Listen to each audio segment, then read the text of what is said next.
Yeah. How are you doing? We're waiting on Heather now. Hey, But it's. I'm gonna have to step out because I've got my start in my truck. Not right now. We'll start the meeting and then I'll step out. Okay? You know, when I get up and leave, What strength of glasses? 200, like. Ready to look into those numbers as That's all right. Okay. I think that, I'd rather lay in tax. Got a pen in there. Good evening, ladies and gentlemen. We are now connected electronically with those who have not been able to be with us tonight through the wonders of the internet. And I would ask you to stand and join me in pledge of allegiance to the flag. I pledge allegiance to the flag of the United States of America and to the republic for which it stands, one nation, under God, indivisible, with liberty and justice for all.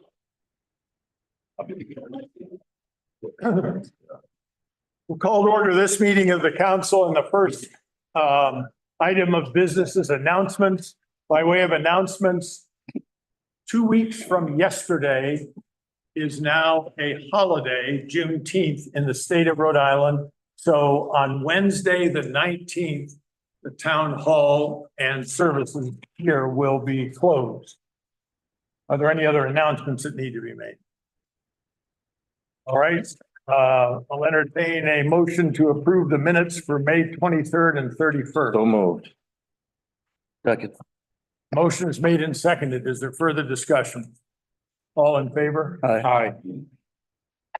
4 votes in favor, 1 counselor will return shortly. Next, the department head reports. Police, building, clerk, assessor, administrator, and fire department. Motion to place the 6 department head reports on file. Second. Motion's made and seconded. Is there discussion? Yeah, I'll just take one. Yep. Look out. Town administrator, myself and Beta, Kevin. What's Kevin's last name? I forget. Thank you. Met down at John Dyer Road, the north side. Would you like to just report on that, what we saw today? Like me? Yeah. Oh, I'm sorry, okay. So we had the opportunity, that's regarding the drainage issue that has occurred over the years. And we had a great opportunity to the residents of the area as well. And he will be visiting that and back.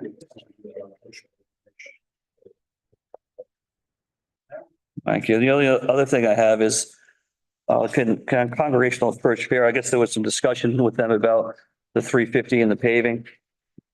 Are we going to get to that when we speak with these folks, or is that something you want to talk about now? We were just bringing them up to speed, but I'm sure after this presentation, they certainly will answer many of the questions and concerns that they've had. Thank you. Any other discussion? Ready to vote? All in favor of placing these 6 on file signify by saying aye. Aye. Any opposed? Thanks.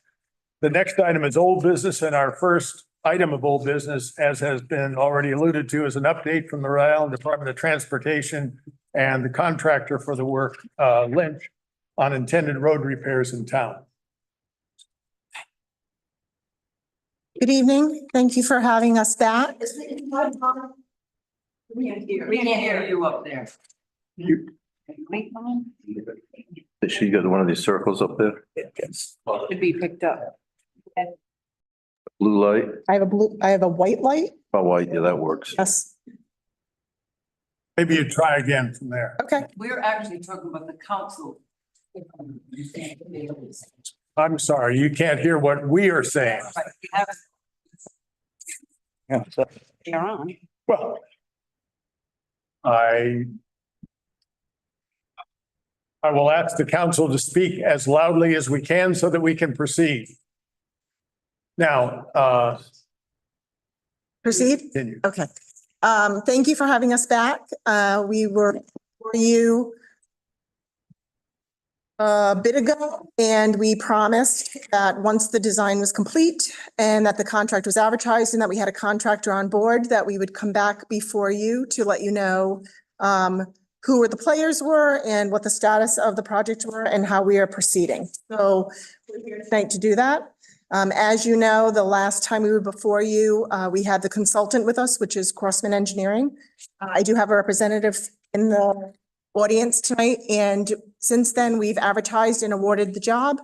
The project has been awarded to J.H. Lynch, and I have two representatives from that company here as well.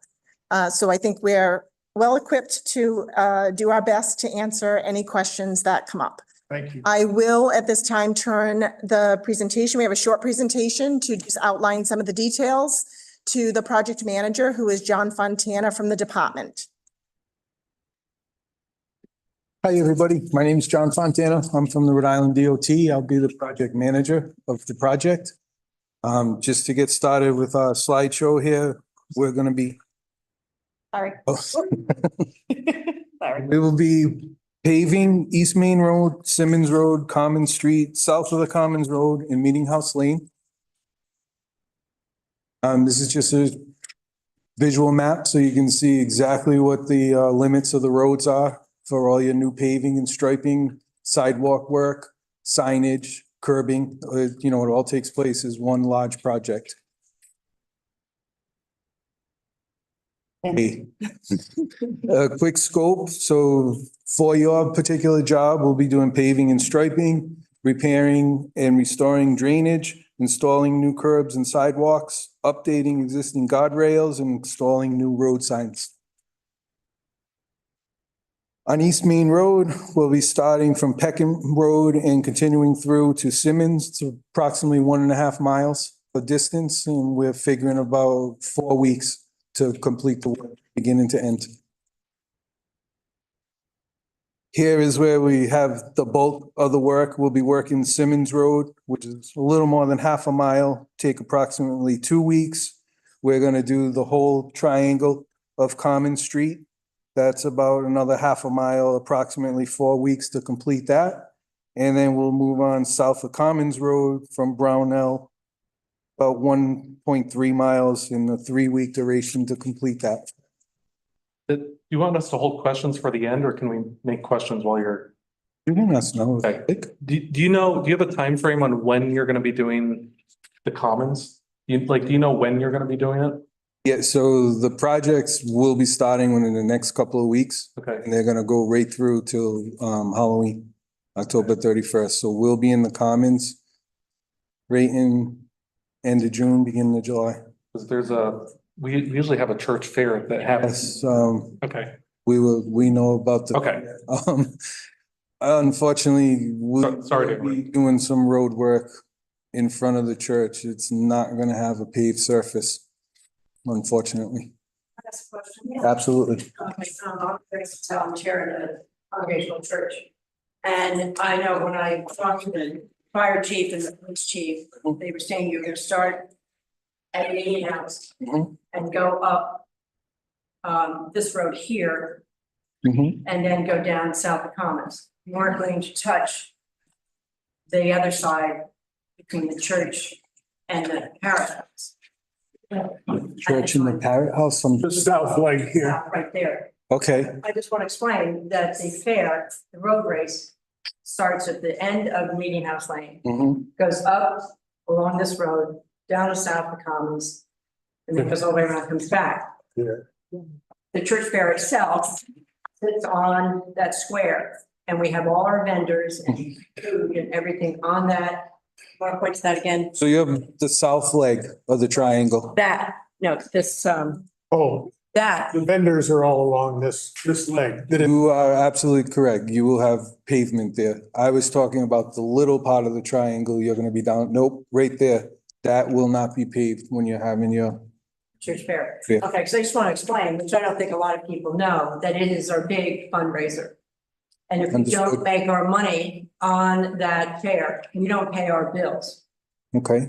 And so when I first heard about this, I did go into a panic Mhm. because this really is important to us. And it brings in people not only from the whole community, they come from Tiverton or Westport, and they support the fair. So I just, I know that the chief of police assured me that one strip in front of the Wilbers right here, that if you paved that, tore that up, that would be patted down so the runners could run on it. It will be, but it's not gonna be asphalt. It'll be dirt. These are the contractors right here.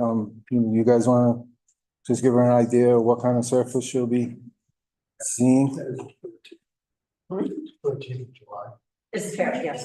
I was asking, it was the 13th of July. Yes.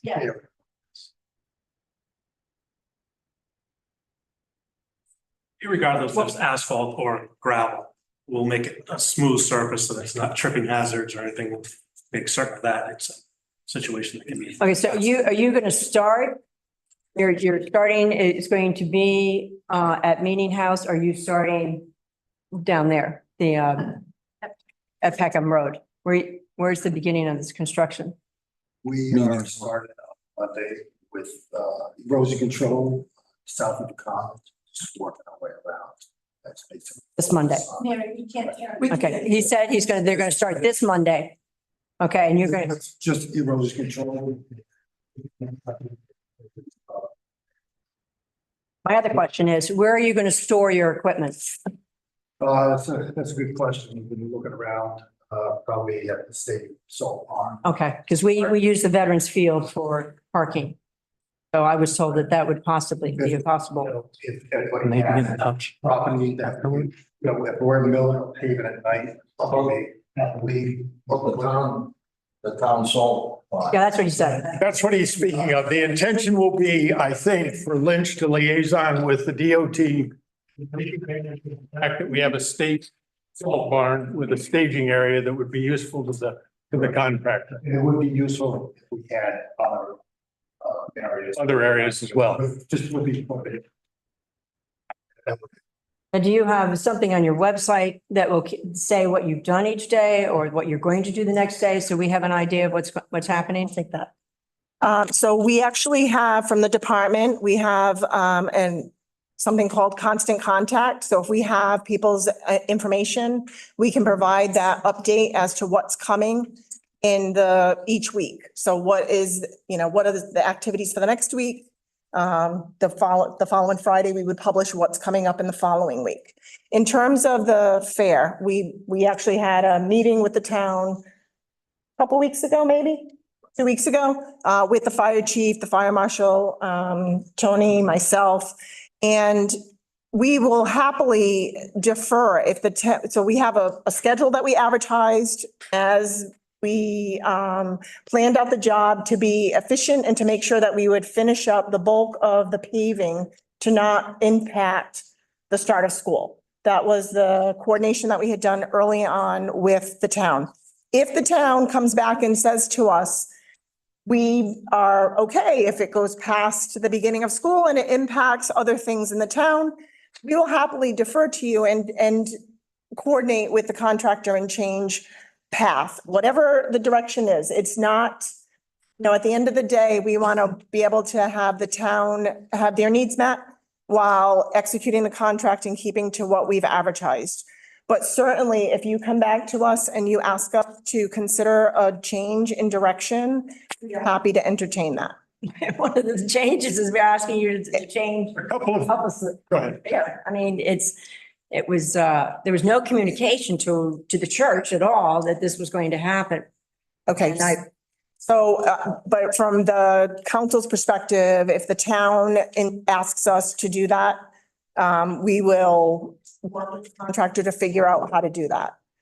There is an impact to the town at large. That's the only, so we just need guidance from you all. Yeah, and we intend to support fully the schedule of the church. But we believe that if you are exactly on the schedule, the two nights before the road race would be the nights that this portion is scarified or whatever you call that when the pavement's taken up. And then during the day, those are available and they are left in a condition where runners can run on them certainly more capably than they'll be able to run on South of Commons, just to use an example. Right. I mean, South of Commons today. Yes. The surface that the runners will have will not be asphalt, as they say, but it will be swept dirt such that it's like a dirt road that has been cleared. Now, the other reality is if we go to the contractor or to DOT, or if the schedule slips or the schedule accelerates, then that interference may not be on that exact moment. So we'll just keep our eye on that as it's unfolding, because this project starts up in Tiverton and comes down here, as I recall, right? So they're Simultaneously. Simultaneous. all simultaneously. Okay. I just want to make sure that part on the, south side of the triangle will not be touched until after the church fair. It can't be touched because that's where our food vendors and crafts people are going to be. You know, you take that out, you know, we'll lose a lot of money. We can accommodate that with DOT in real time by saying defer that and move on to South of Commons and then come back and get, or whatever scheduling we need to work with them. I would think we would have sufficient anticipatory time to be able to say, here's what we're going to do. I just have a question. Are you going, that's not gonna be cold clean, that's gonna be removed, the whole base is gonna be redone? That's a reclaim, yes. All right, so you're not cold cleaning. All right, so that's gonna be a gravel base that's gonna be rolled or compacted or? Yes. All right, that's still gonna be tough for runners. Okay.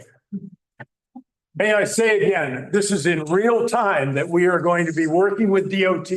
We have fully appreciated the fact that there are all sorts of intersecting capabilities that need to be accommodated.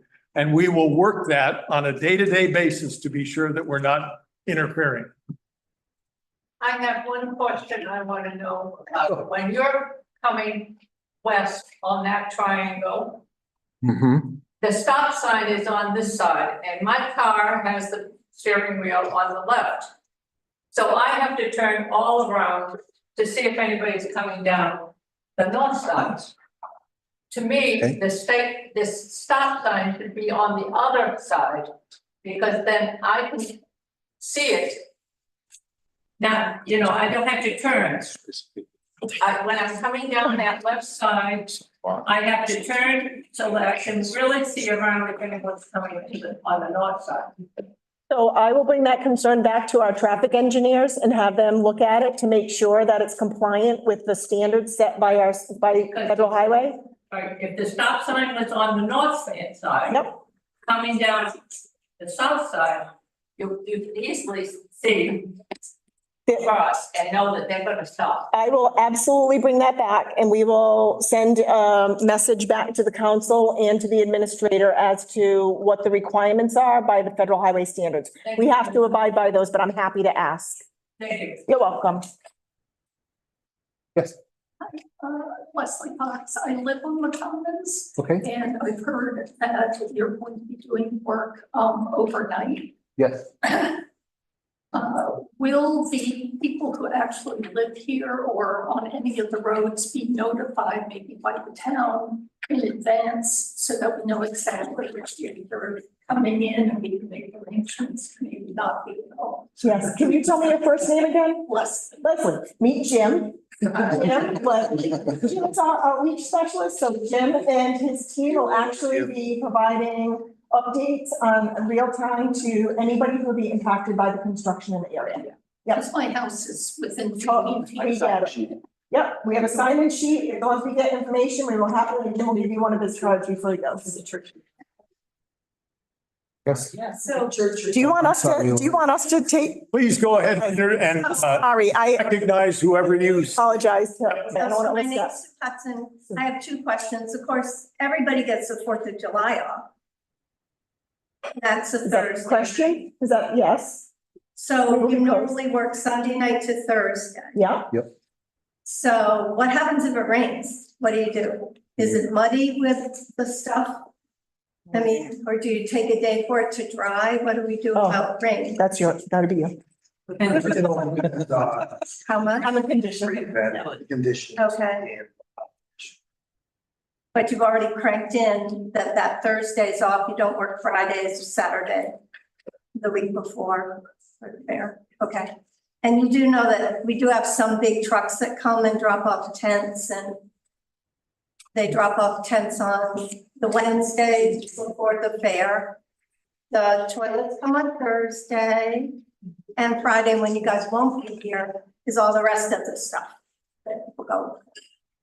We'll stay in direct contact with the town, with you, and we'll do our best to accommodate all your deliveries and trucks that are gonna come in.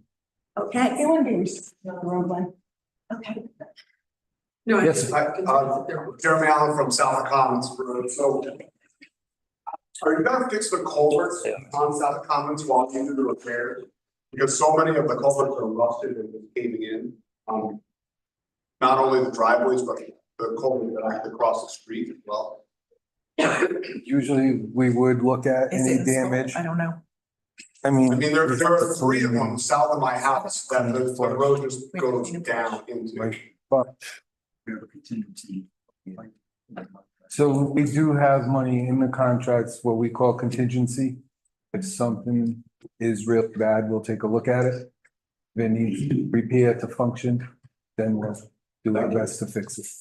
Excuse me, I'm Monica Hopton. I have a bed and breakfast in Providence, and DOT has to do work very close to my bed and breakfast. And I want to tell you, in the past year, they have been wonderful to communicate with us and tell us what's going on.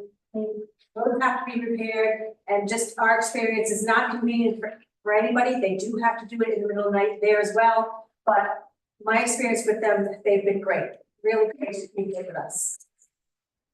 Thank you.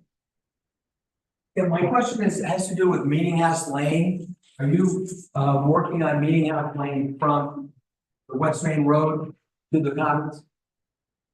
Because at the western end of of Meeting House Lane on the south side, it does not drain. In the wintertime, it drains over the road and freezes. So there's no swale from the intersection for probably 200 yards on the south side of West Main Road. Okay.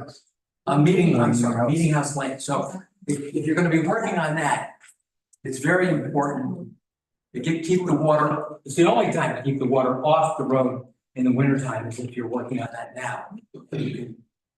With a swale. We do have money to look at that. Yes.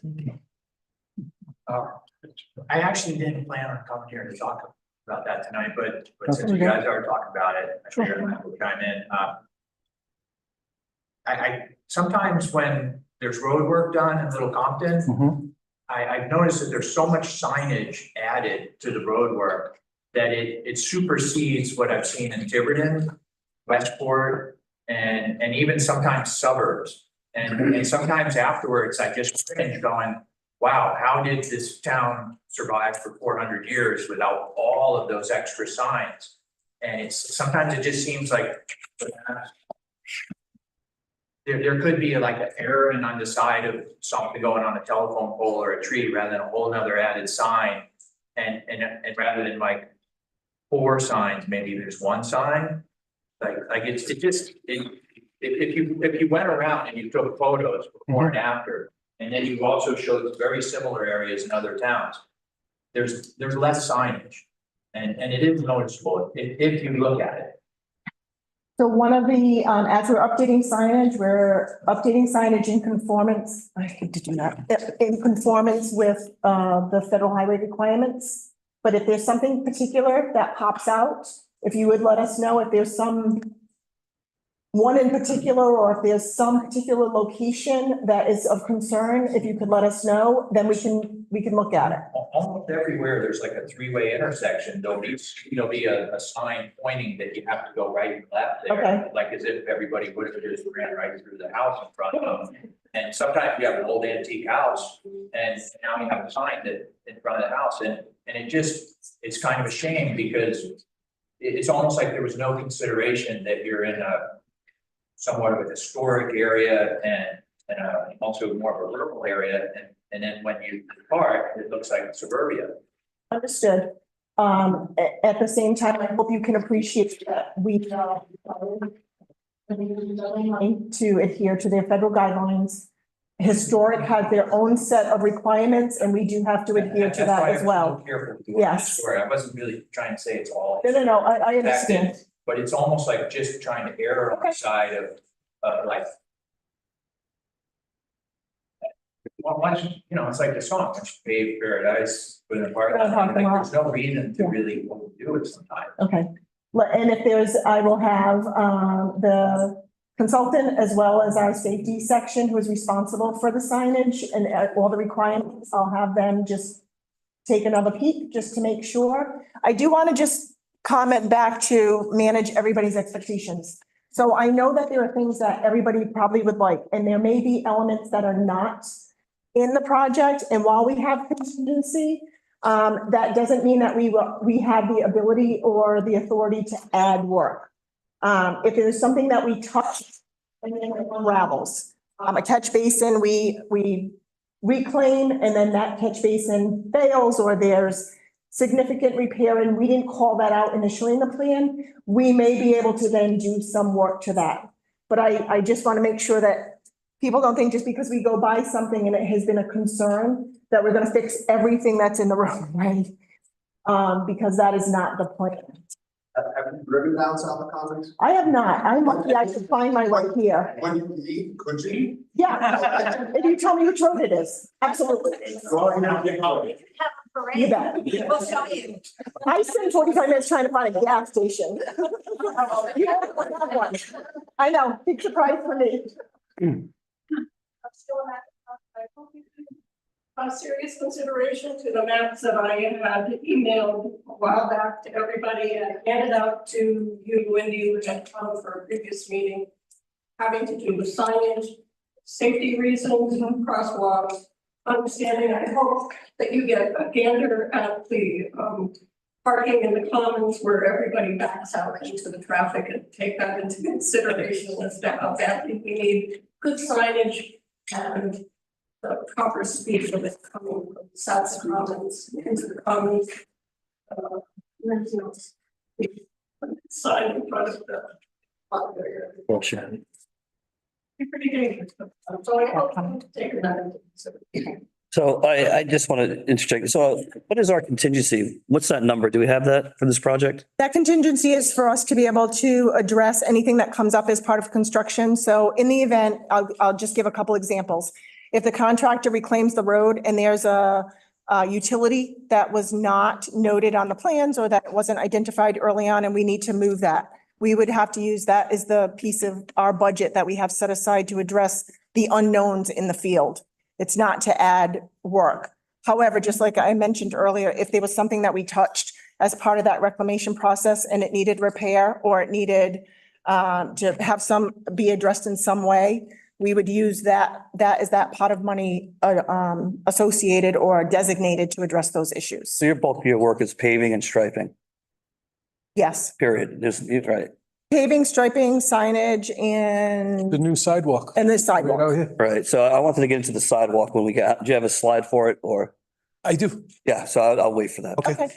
Was there anybody else before? Okay. This one.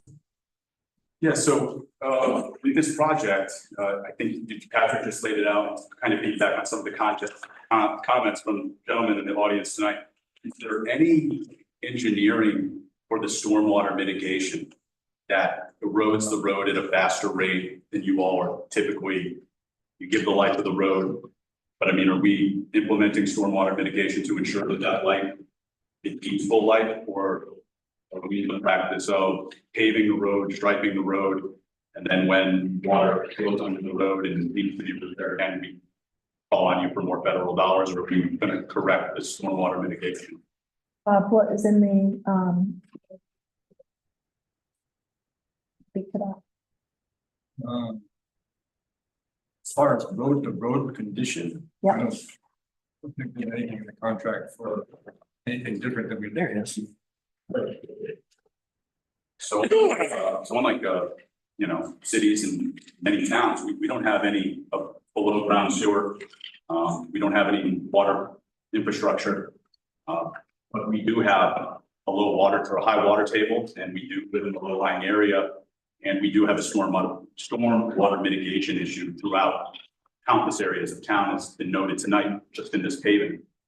I would think that it would be wise to make our dollars go on this, to explore what steps can be taken, whether it's trenching. I'm not asking to bring in culverts and all those types of things, but we definitely need to address that. Otherwise, we're going to be having meetings like this more frequently than whatever it's a 5, 10, 15-year window, whatever folks are using. So as part of this project, the time for evaluation or adding scope, we've already designed and advertised and awarded the contract. So if there's additional elements, and I know, I remember you from the last meeting talking about that, and concerned around, what the climate is doing to our infrastructure and what living in this area, what that erosion from the water is impacting. That was not ever implemented, like that was never designated in our transportation improvement plan as part of this project. So it would have to be a secondary or a phase 2 project if that was the case. So as part of this one, it would not be included in. Yes? Yeah, we've been talking about culverts and things of that nature. I'd be shocked if this project wasn't walked and culverts that were designated as either weak or fractured or head walls not proper, that they're in the contract. I'm assuming they are. Is that true? You. Of you. So the culverts have been looked at. Because it'd be a real crime to dig up a road after it was just redone. Yep, understood. Okay, thank you. I thought I saw, yep. Now, I just want to comment about the stormwater and your initial meeting, a lot of us raised the issue of seepage into the roads and the freeze thaw cycles. And that, especially on Meeting House Lane, that you're crazy to pave that road without putting a swell in.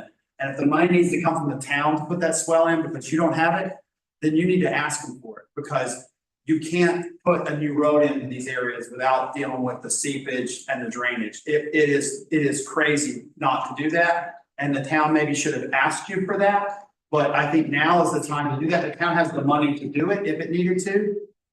It needs to be done, right? So if you don't have the money to do it because it wasn't in your plan to do it, somebody has to do that. We can't just have water seeping across the road in the winter, freezing all the time, destroying the road that you just put in. It's insanity. Yeah, I mean, South of Commons, half that road today is under water. Every time it rains, you have a one-lane road. Silly.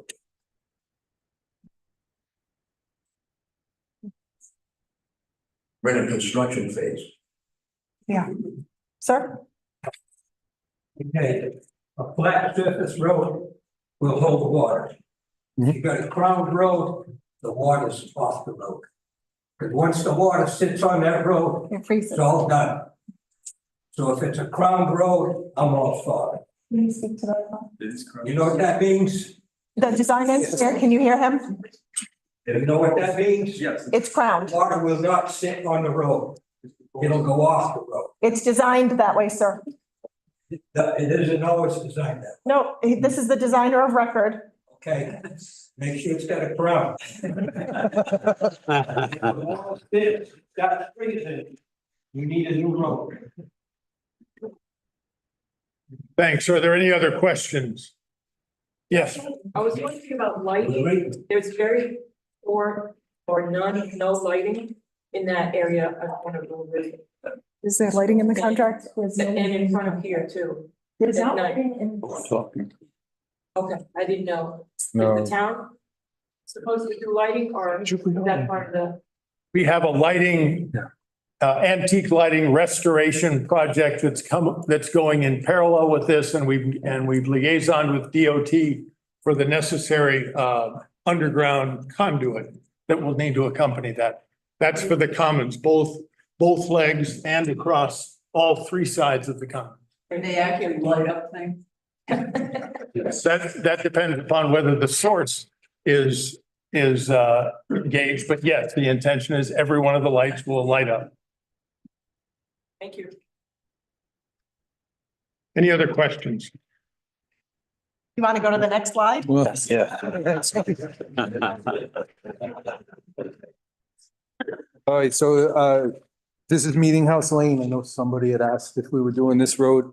here's our limit right here, almost 3/4 of a mile. It'll take about a week to finish this beginning to end. Now, this slide is showing we partnered up with the town. We are going to be putting in a new sidewalk for you on the north side of the Commons Triangle. And I know it's a little hard to see with this slide, but right where he just traced it out is where your new sidewalk is going to be.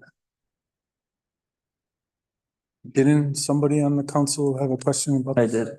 What are we proposing here? Anything? Just a new curb. New curbing. You're gonna have a curb there? I'm sorry? What are we proposing here? A new curb. A curb. There's not a curb there now, correct?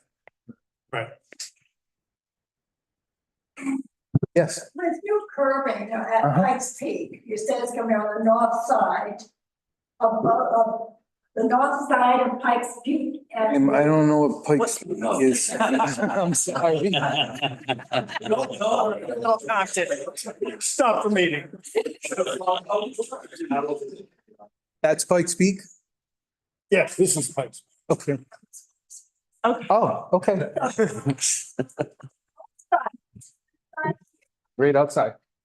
Right, Okay. sidewalk is gonna be on that side, No. or it's gonna be on the south side of the It's on the town hall side. north side. Okay. On the other side of Pikes Peak, the south side of Pikes Peak, where is the sidewalk going to be? On the north or the south of that? There's not a sidewalk. No sidewalk on that side, ma'am, only curbing. Some new curbing, yes. Because I'm wondering about parking. Curbing takes up space. Just a little. What happens to the parking along Pikes Peak? How wide are you anticipating the sidewalk to be? Bob, I don't think we really encroach on the road. 5-foot sidewalk with a 6-inch curve, but it is gonna extend into the existing pavement now, probably about 2 feet off the shoulder. But that's the sidewalk only we're referring to. We now referring to the other side of the road. Okay, the other side is just curbing. I understand that. But I know we had some problems before with traffic. And there was a traffic study many, many years ago because of the narrowness of people's parking on both sides of Pikes Peak. Okay. And there was some talk about having a one-way, which they never did, which probably should be thought about. But anyway, okay, so it's just curbing on the north side of the south side of the Pikes Peak. Yes. And curbing on the north side of the south side of Pikes Peak, both ways, both sides. New curbing. Yes. Yeah, I'm sorry. That's correct. It is correct? All right. Good question. Thanks, Tony. Okay. Does that answer your question? I'm sorry, I'm not from around here. I live in Bristol. I'm trying my best. You're welcome. Yes. Can you talk about the parking that you have marked on the short end of Commons? I'm the director of the library and Okay. there's like 6 parking spots in that whole. The short end of the triangle you're talking about where the congregational church is? Yeah. I guess, what would you want me to tell you? Like how? Well, I just right now, we park Yes. all the way to the corner. I don't think we didn't add spots. At the church. end, we're. Did we add any though? Have to add more? Oh,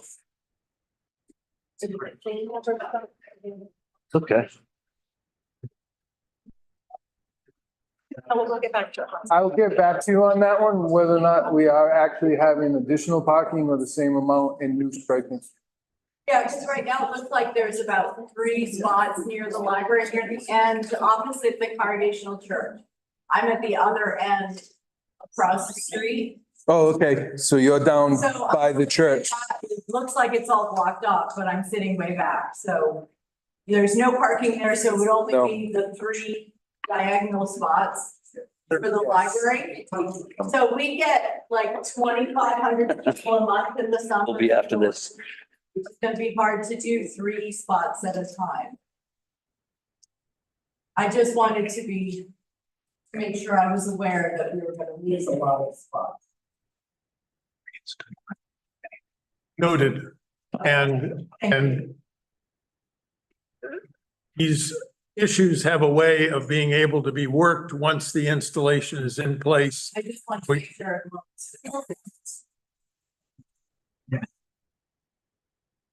Any other questions for DOT or Lynn?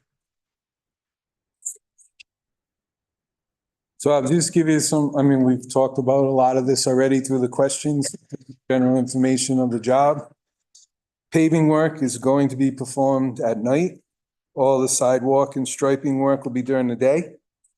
Your residents will always have full access to your property during the paving operations at night. There may be slight wait times depending on what type of process is going on when you're trying to access your homes. Emergency vehicles will always have access to every road while the project's going on. You should expect noise impacts at night during the work. It's inevitable. I'm sorry, but there's gonna be noise. It's temporary. It's temporary. It's not like we sit in front of your house for 2 weeks straight. It's gonna move straight down the road. Portable message signs, will place them ahead of each detour, 2 weeks prior to implementing the detour. I don't know if everyone got to see them, but out in the lobby is all the detours that we're gonna implement at nighttime. Excuse me. And we're anticipating to finish the paving in late fall of this year.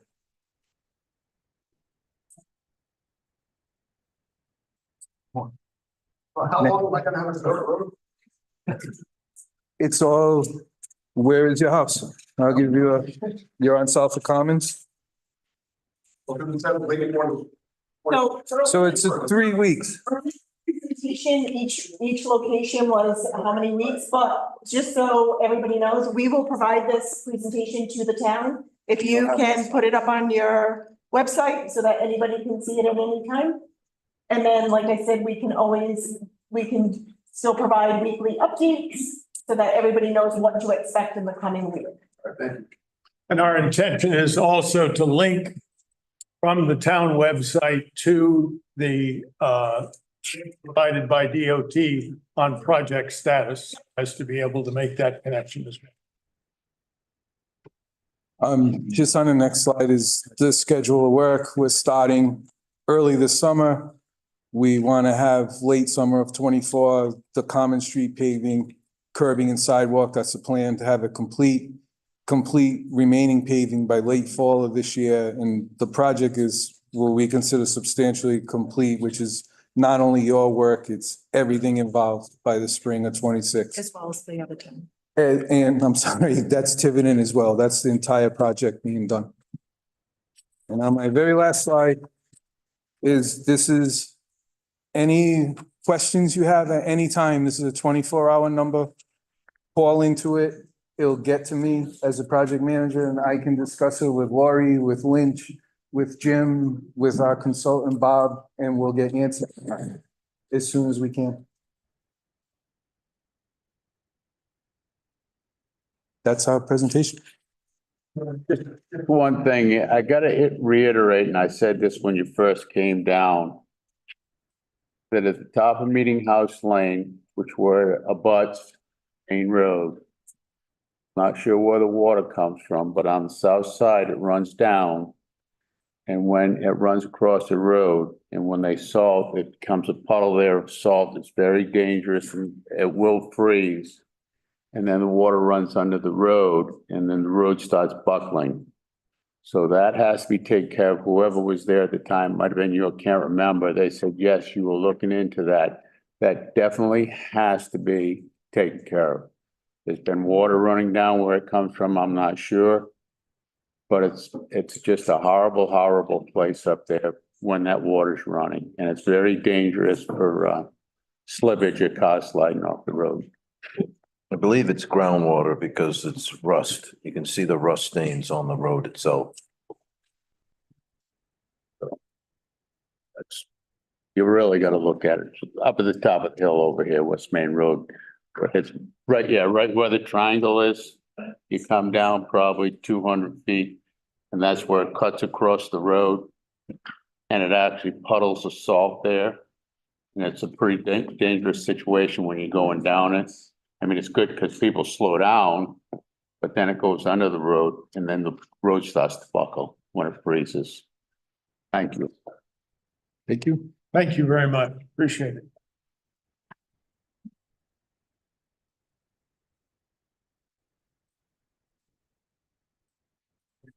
I'll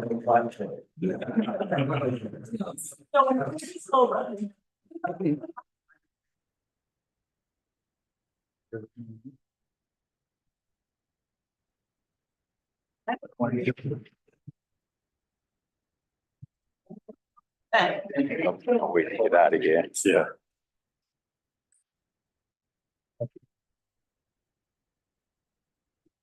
Thank you. The next item of business is to consider a recommendation from the town solicitor for a policy on flags, signs, et cetera, on town property.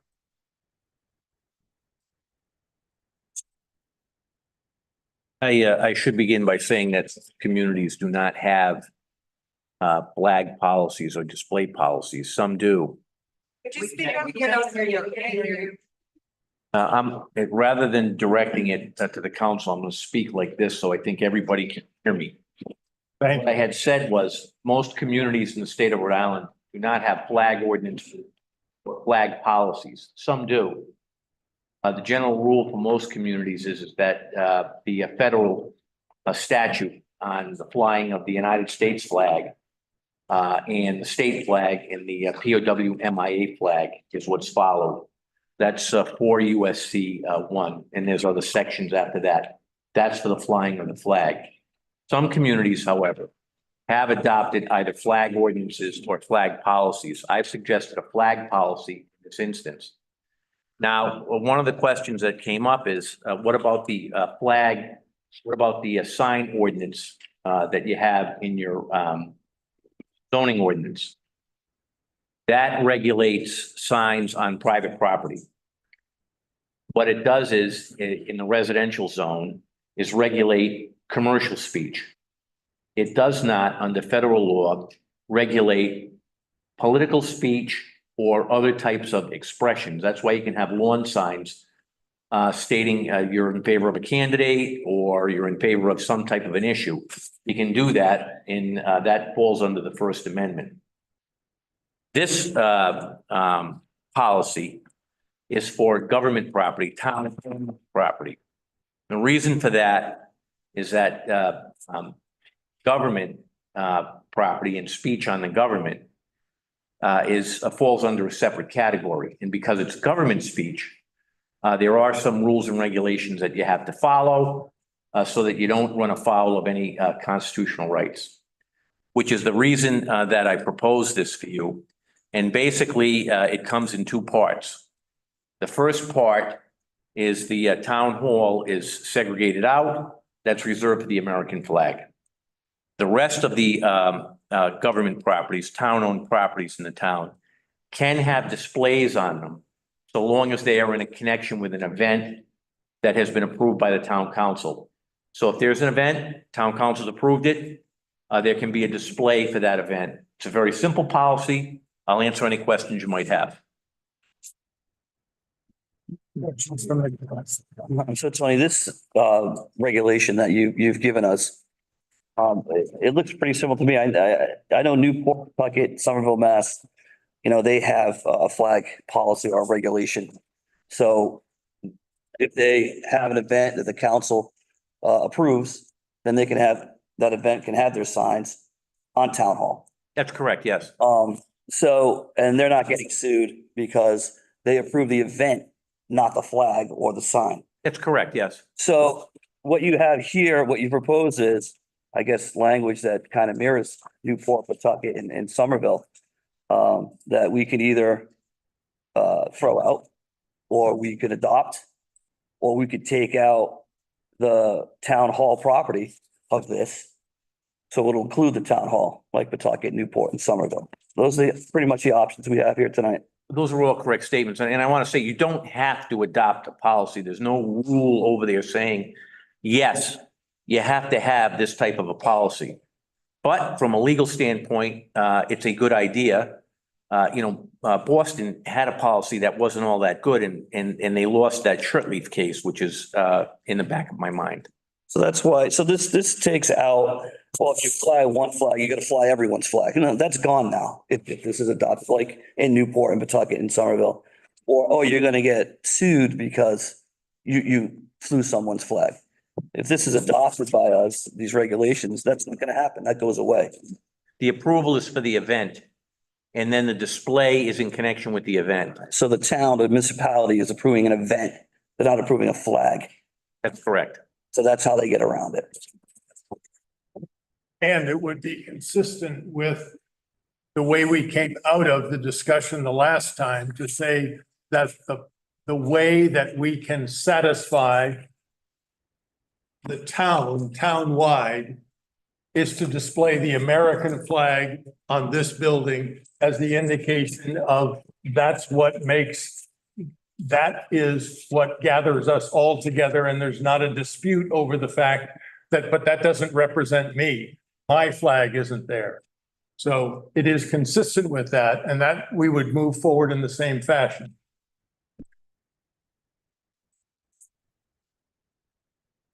That's a correct statement, yes.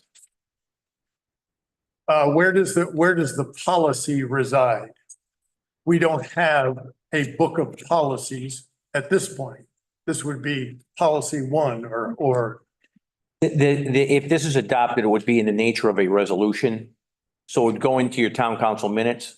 Right. There are communities that have adopted ordinances in this, right, on this issue. It's just that, this was in connection with with an event that's to take place on Saturday. That's why I styled it as a policy. It will protect you. It's a resolution. It'll reside in your minutes, as other resolutions have. And it can always be converted into an ordinance later on. Okay. What's your pleasure? There's a question. Yes.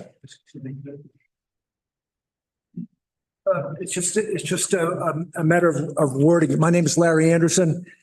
In section 2, declaration of policy, section C, nothing set forth herein is intended in any way to prohibit or interfere with individuals carrying lawful flags in public and or displaying them on private property. My question is, for the purpose of this ordinance, what is or is not a lawful flag? Well, it is deliberately worded in that fashion. Because if you had to list what's lawful and what isn't, this would take up an entire book. But if it's an unlawful flag and it's determined on that, then this takes place. This is not designed to be prohibitive. It is designed to recognize that citizens of this country have the ability under the First Amendment to carry flags on their private property and when they're traversing public spaces. Mm-hmm. That said, there are some flags that would be considered to be unlawful. It would be hate speech, things of that nature. So this gives the town the flexibility to make sure that citizens' rights are protected, but the right not to have hate speech and things of that nature can be segregated from that. I appreciate it. I just was, I understand why it's worded this way, but thank you. Yep.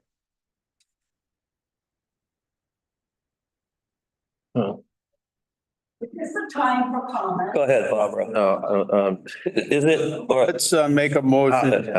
You want to make a motion? Sure, I'll move we adopt the policy as written. I'll second it. The motion is made and seconded to adopt the policy that was crafted by the solicitor at our direction at the last meeting and for implementation. Is there discussion on the council? Yes, public.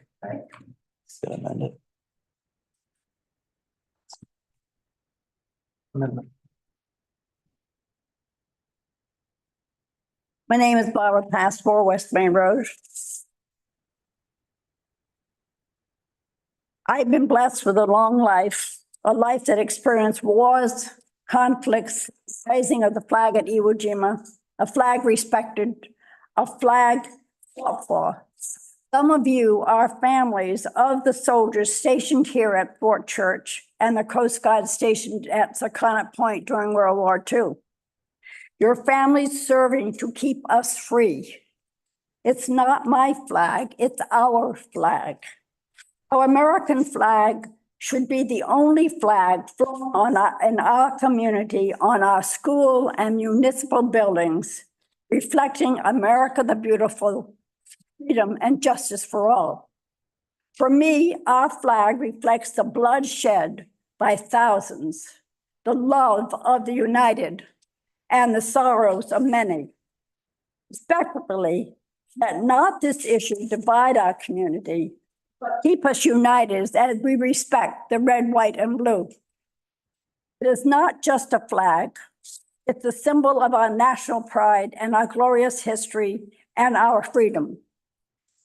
Many of my families, my husband, my uncle, my cousins, my great nieces have served under this flag to keep us free and to have the respect of the United States of America for the American flag.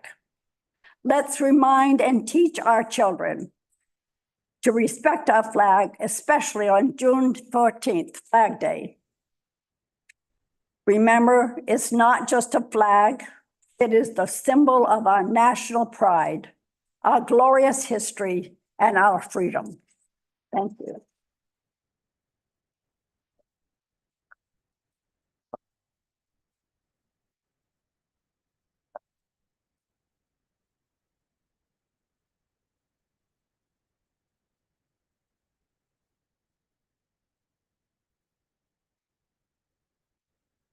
Andy Ryan, 40 Pageant Road. I think I would like to echo that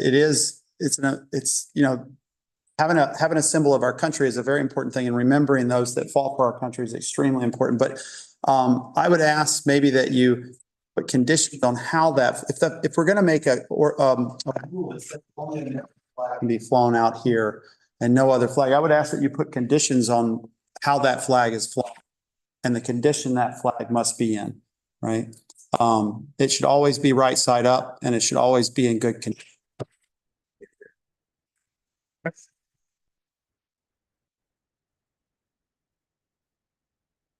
Any other questions? Comment? Are you ready to vote? Yes. All in favor? Well, I just want to say one thing. Yeah. I don't think the town hall should be excluded, or I guess included as an exclusion in the policy. It wasn't for years before we had the policy. You know, I think it's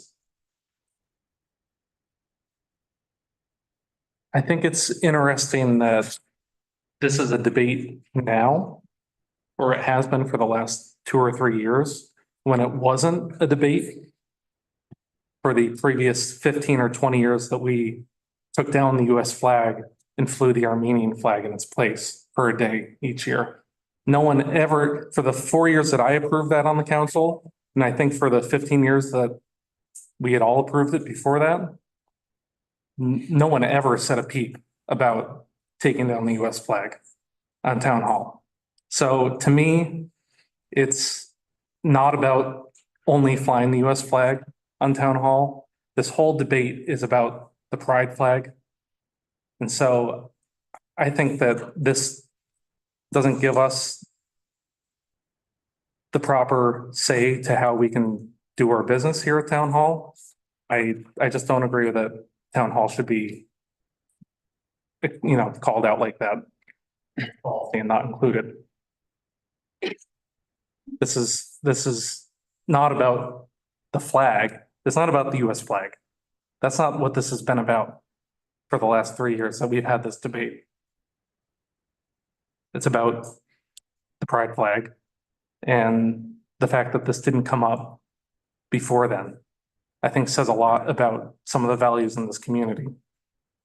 And to me, that's all the more reason to fly something like that at town hall.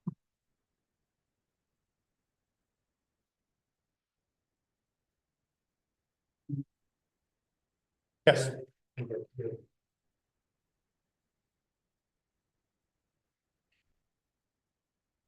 Megan Gonzalez. I just want to really echo and pivot, just mimic what Andrew said. For decades, without question, the American flag came down. The Armenian flag went up. 4 years ago, members on this council voted to approve the pride flag outside of this building. So the conversation is about exclusion of the pride flag. And that's not at all what I intended to say tonight.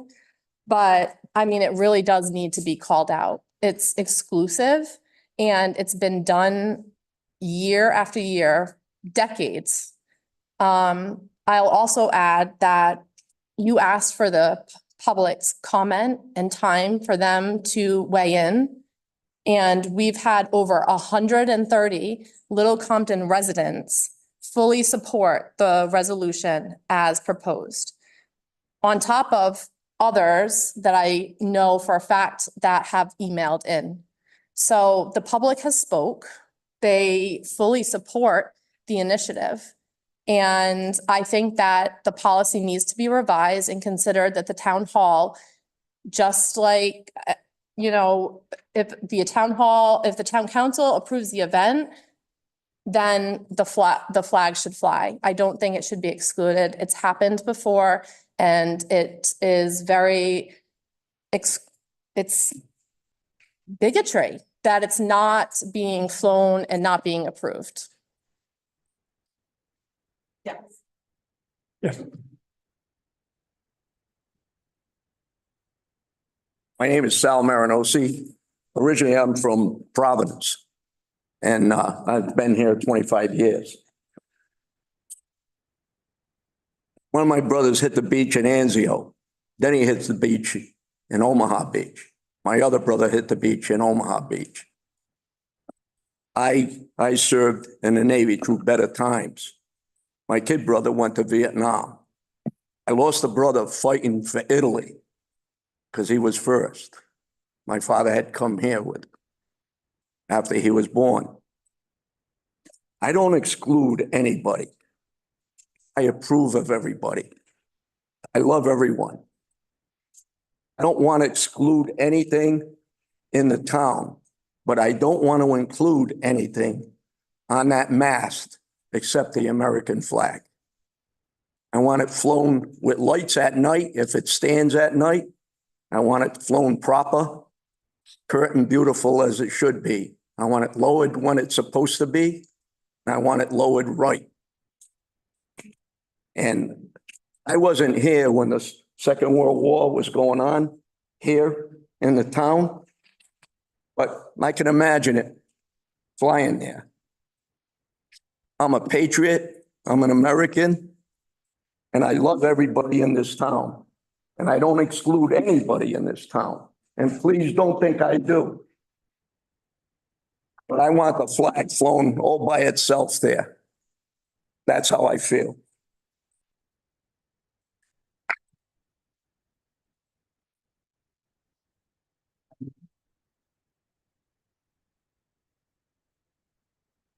Travis Audi, 2 Pleasant View Drive. I was under the impression tonight you were going to adopt the ability to post the Love is Love sign out front on Saturday, the 8th. I didn't realize that this was a flag debate. So that's a battle I'll fight another day, but I'm here to speak upon what what Attorney DeSisto spoke on. If the town approves an event, as this event has been approved through the Recreation Committee, which is a subcommittee of this body, would we not be able to post a sign on the town property indicating that not flags now? The request was to post the Love is Love sign outside of the town hall on June the 8th, a single day. Are we in any violation following the approval of the town for the event? With this policy, yes. With this policy, the display would be on other town property, for instance, the, a community center. As it's drafted. All right, then I guess I'll share my spiel then. Tonight, I'm in support of the Love Wins and displaying the Love is Love sign this Saturday, June the 8th at the Little Compton Town Hall. It is important for all of us as a town to champion all residents, welcome all to our community, demonstrate inclusivity, and recognize the importance of embracing diversity amongst all generations. The Love Wins mission of valuing everyone and accepting every individual for who they are and who they love meets this criteria. My hope is all council members will act in unison as you have in the past when proclaiming June as Pride Month to support the Love Wins initiative and the Love is Love sign displayed Saturday, June the 8th. I thank you all for your service. I respect you all greatly, and I welcome your thoughtfulness in continuing to make Little Compton the best version of itself. Thank you.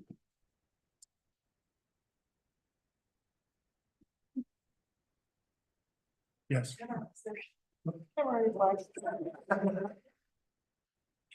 I actually came here to talk about housing, so you'll hear me again later.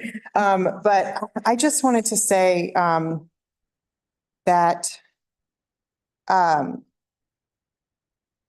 year that you did fly the pride flag on the town hall was a really big deal for a lot of us. A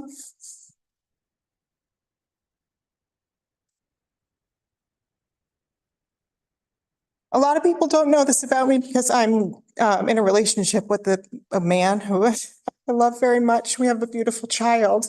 But I am a member of the LGBTQ community, proud member. I grew up in Westport, which is a small rural town some of you may have heard of. That's not too far from here. And I grew up really not having the language around understanding what it meant to be one of those letters in an acronym, and not having a lot of role models or acceptance in a rural community, much like this one. I grew up thinking that you could be gay or bisexual or lesbian if you lived in a city, but not if you lived in a small rural town. And I never told anyone about it. I can't believe I just came out in front of the, video thing there.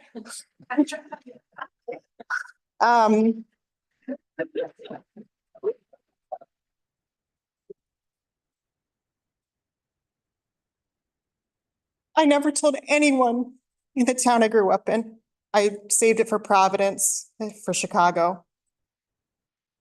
I thought that I was not safe to share that information with my community because I grew up in a small rural town. When I saw the pride flag flying on the town hall 4 years ago, I wept because I felt like that was a message that my town government would stand up for me if I was being attacked in my community. I see this as a patriotic flag. I don't see these two things as oppositional at all. This is a symbol that our country is going to, the freedoms of expression, of all of our civil liberties that we have fought for, include marginalized people that are represented by this flag and allies. If you're an ally, you're represented by this flag as well. So if we're going to talk about what flags mean to us, I agree that it's really important to honor our veterans and everything they've fought for. I think they've fought for this, for our right to be protected and to be safe and to be celebrated in the towns we live in, no matter how small and rural they are. So I just want to say how much it meant to me and to my childhood self to see you fly that flag on that town hall. I agree that I think it's kind of a bummer that that's the flag that proposed the very first ordinance to limit that sort of thing here. Anyway, at that first Pride event, one of the speakers said, you don't just get to celebrate who you are, but this flag, this celebration also is to celebrate where you are and how you get to be who you are in the place that you live. So I just want you to know how much I appreciated you flying that flag that year and how much I would love to see it again.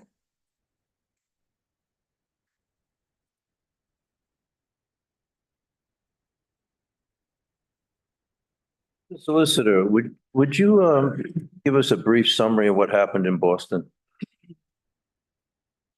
I don't have any prepared thing to say. I'm an old lady. I grew up here a long time ago. And I think we've got things little bit topsy-turvy. I don't mind anyone that wants to fly this flag that she just described at their home. I am of Portuguese descent. Should I say I want the Portuguese banner or picture out here because I want to be recognized as a group, because this little Compton was founded by many Azorean people long before any of you lived here. So let's put things in perspective. You have your life to live the way you want to, and I lived mine and did live mine the way I wanted to. I watched the Memorial Day program on TV. And if you saw those poor veterans, one without a leg, one with other injuries that you could see. And then I think of all the millions of people that gave their lives for that, for us to live free. Now, I'm not an orator, but I think we need to do things in perspective. I don't expect you to put a card out here saying Portuguese immigrants. I don't expect you to do that for an Italian, whatever your background is. But the main thing is United States of America, red, white, and blue, is for all of us. And that should be it. If you want to fly the other flag, put it in your yard. Put it in anything you own. But I don't want to see it outside the town hall.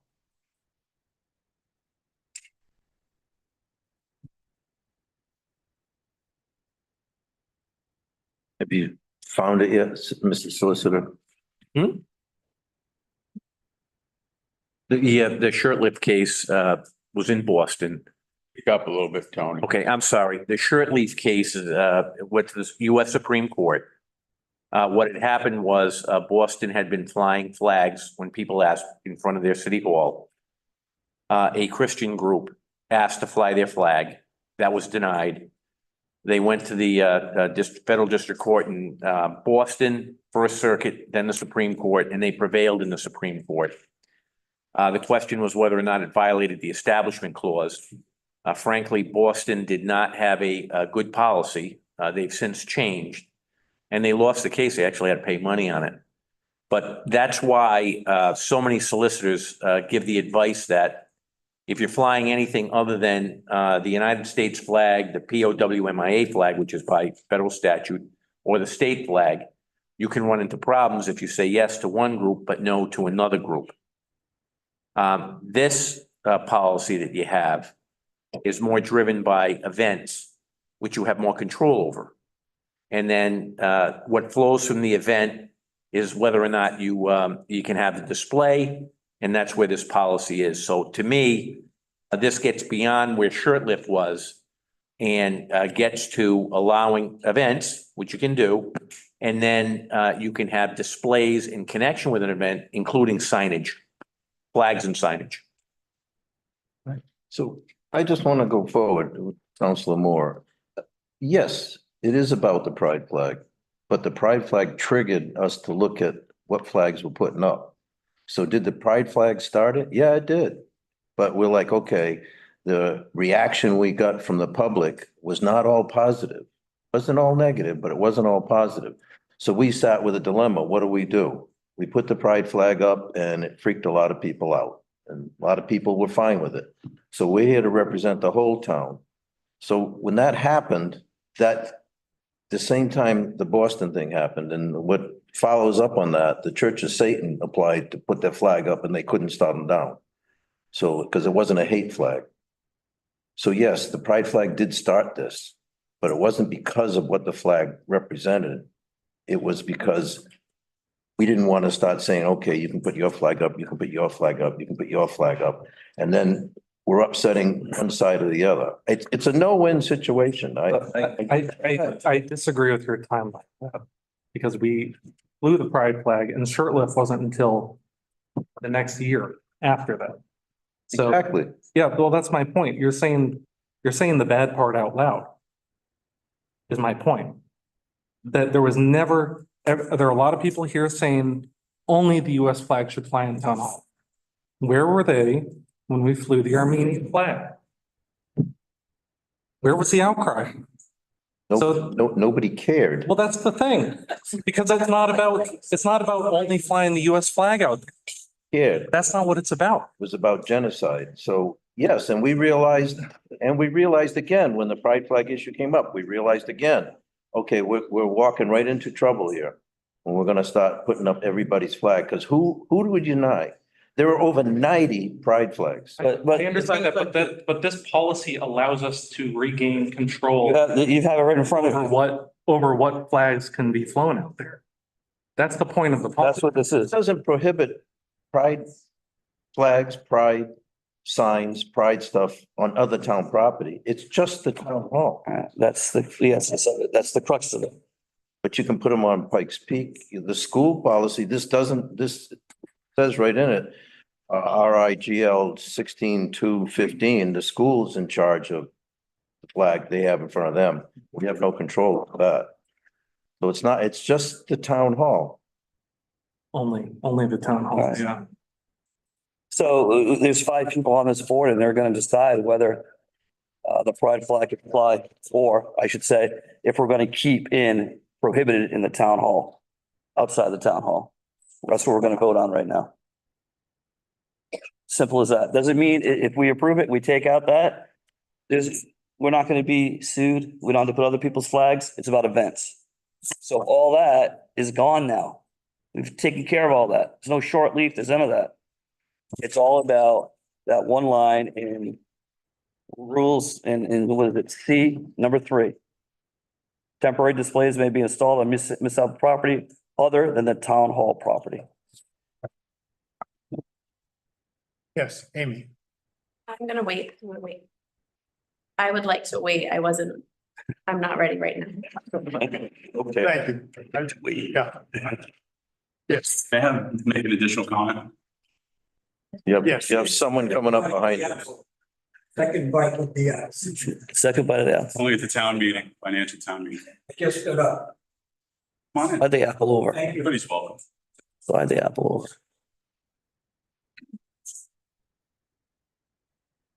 My name's Tony Lawrence, 12 Nevada Road, Secana Point. I've been there 57 years. I came to this town because there was a job opening. I left New Bedford in 67, and I've been here 57 years. And the town don't need to be divided. We live in the United States of America. You understand what I'm talking about? We come to this meeting and we pledge allegiance to that flag. You know why? Because that's what it's all about. We're listening to D-Day. You know how many guys fought in D-Day? 160,000. And you know how many didn't come back? 37,000. That's 37,000 families that are suffering. Their grandfather never made it. We don't need to be divided. You want to do your thing? do it on your property, not public property. Because the public property is funded by the taxpayers, and you're all taxpayers. If you don't want to pay the taxes for the town, don't pay it. They'll lock you up. I'm 93 years old, and I've seen it, and I'm sure you have seen half of it. You haven't seen none of it. You know what depression is? 1930s and the 20s. I was in grammar school.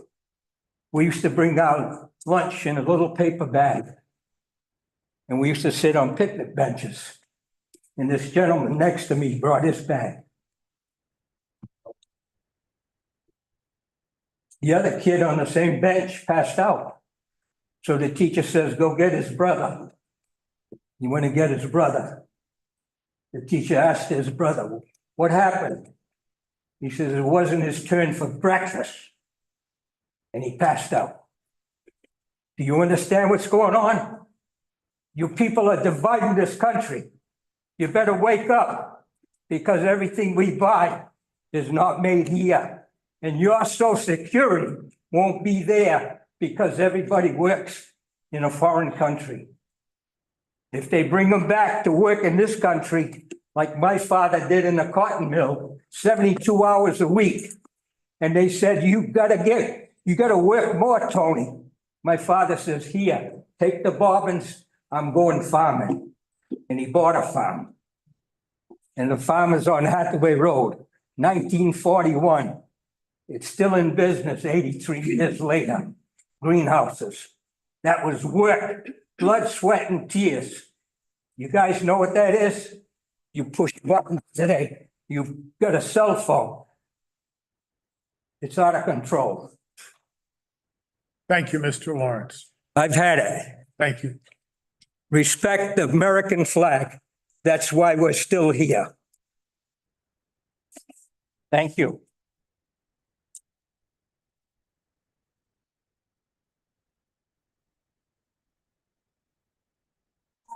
So I'm Amy Lotz from 21 Watson Way. I also wasn't planning on speaking tonight, but I wanted to say a couple of things. I hope I don't forget them. Number one is I do agree that this is about perspective. And I think a lot of times in this town, we think of our age as giving us more of a right to opinions and to feelings. And because we experience different things in life, one is better than the other. So when we're hearing that we've lived here for 57 years or whatever that is, that doesn't make anyone more of a resident than anyone else.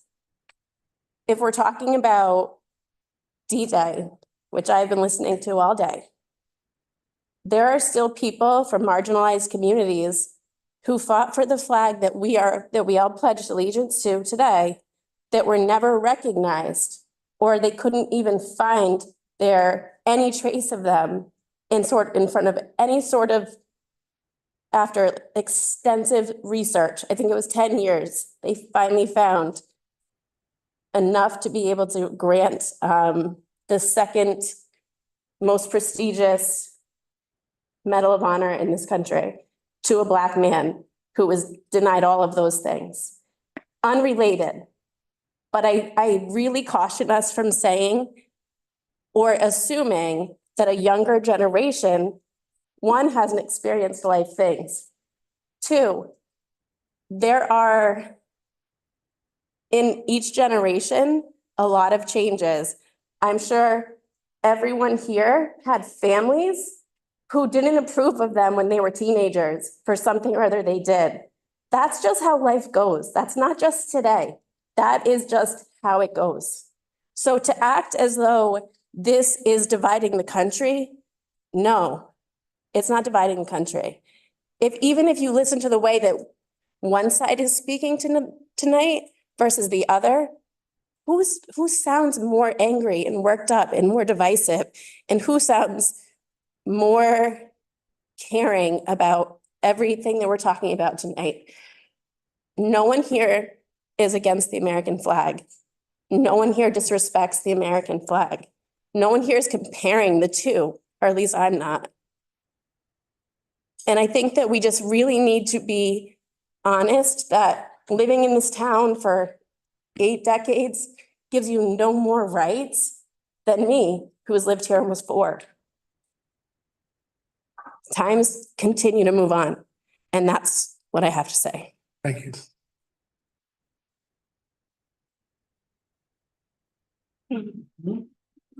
Good evening, I'm Polly Allen. I live at South of Commons. I use she, her pronouns. I have educational, fact-based materials from where I work on LGBT community.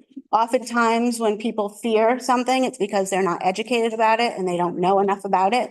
So I have fact-based material. One of the things I did want to say is that I am a real ally of kids, all kids. Kids of color, kids with disabilities, kids of the LGBT community, and they all need our support. And like a previous speaker said, when you live in a small town, it's really hard to find your people sometimes. Even harder to find people that support you. And by excluding the LGBT flag, you are, in fact, excluding the support that you would be giving those children, those kids that feel different, those kids that just want to feel safe in their town. Kids are taking their own lives at alarming rates because they do not feel accepted because of who they love. Okay, just because of who they love. They're not doing anything wrong. They're just loving somebody different than who most people think they should love. It says nothing to do with the American flag. I support the American flag. I support veterans. Veterans fought for all of our freedoms. I've heard value here a lot, how this is about values. There was a tremendous, egregious sexual misconduct in this town that went against most people's values. I did not see anybody disputing that. But we have people who want to share honest love with someone, and we are excluding them. And I would like you to reconsider and share the pride flag.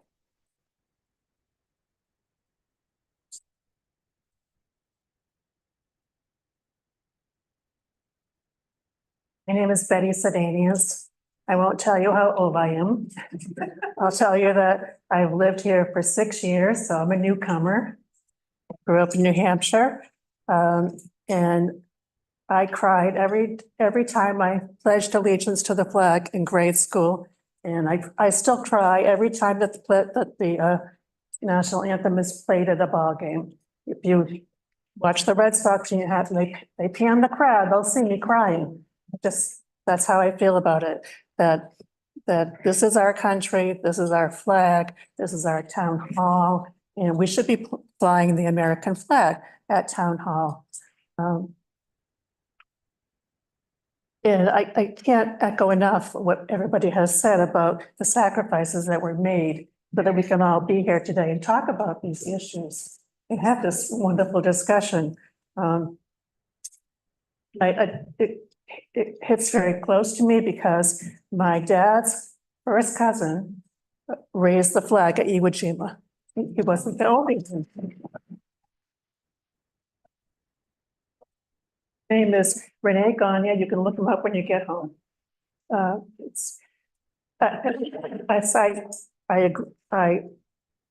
am not here to talk about diversity or inclusion. Those are wonderful topics that need to be explored, but not by hanging a flag under the American flag. The American flag belongs to the town hall. Thank you.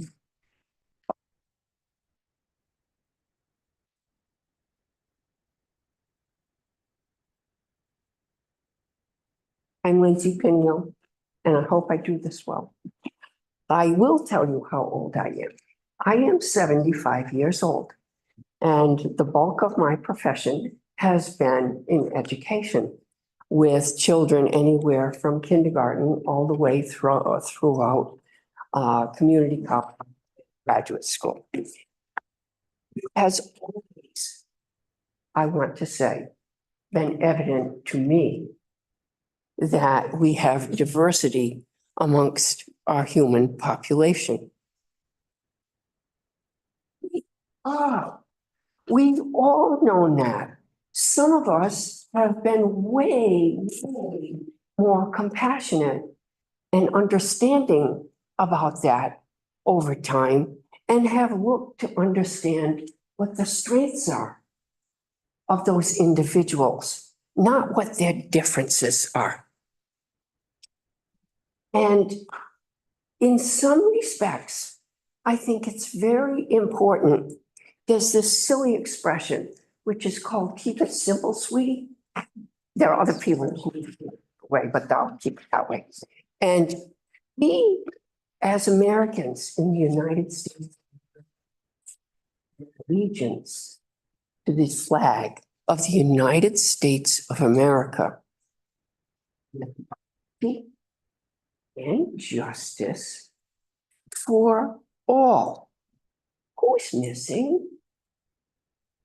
And as educators and as public citizens, it is our task to make sure that, number one, we teach our children to respect everyone who is peaceful and nonviolent, and to help them to appreciate their strengths and attributes. There are many people who have differences and individual differences, which I will not go into right now. But the issue is more about as us as educators and as us as public citizens and parents and grandparents. And because we're so lucky to live longer as great-grandparents, to respect everyone's individual differences and to look to the strengths and to encourage the strengths that they will contribute to their community. And the American flag, with the pledge that we give, includes all of us. I think that if we put any other flag, no matter what the flag is, along with it, we are suggesting that the American flag does not include all of us. And to me, at 75 years old, that would be a horrible tragedy. So I believe that the American flag and signs in front of our town hall, whether they are flags or signs, should be representative and reminders that we all respect liberty and justice. And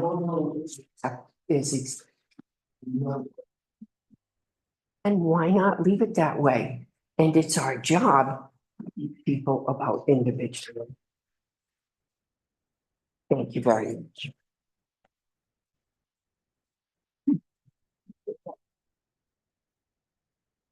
My name is Aras Sadanians. I'm Dave's husband. I'd like to make two comments, if I may. One, I really want to thank Paul most sincerely. If I cry, cry. You said the truest words of all for the last 50 years, probably I heard. He said, who cares about the Armenian flag? I am Armenian.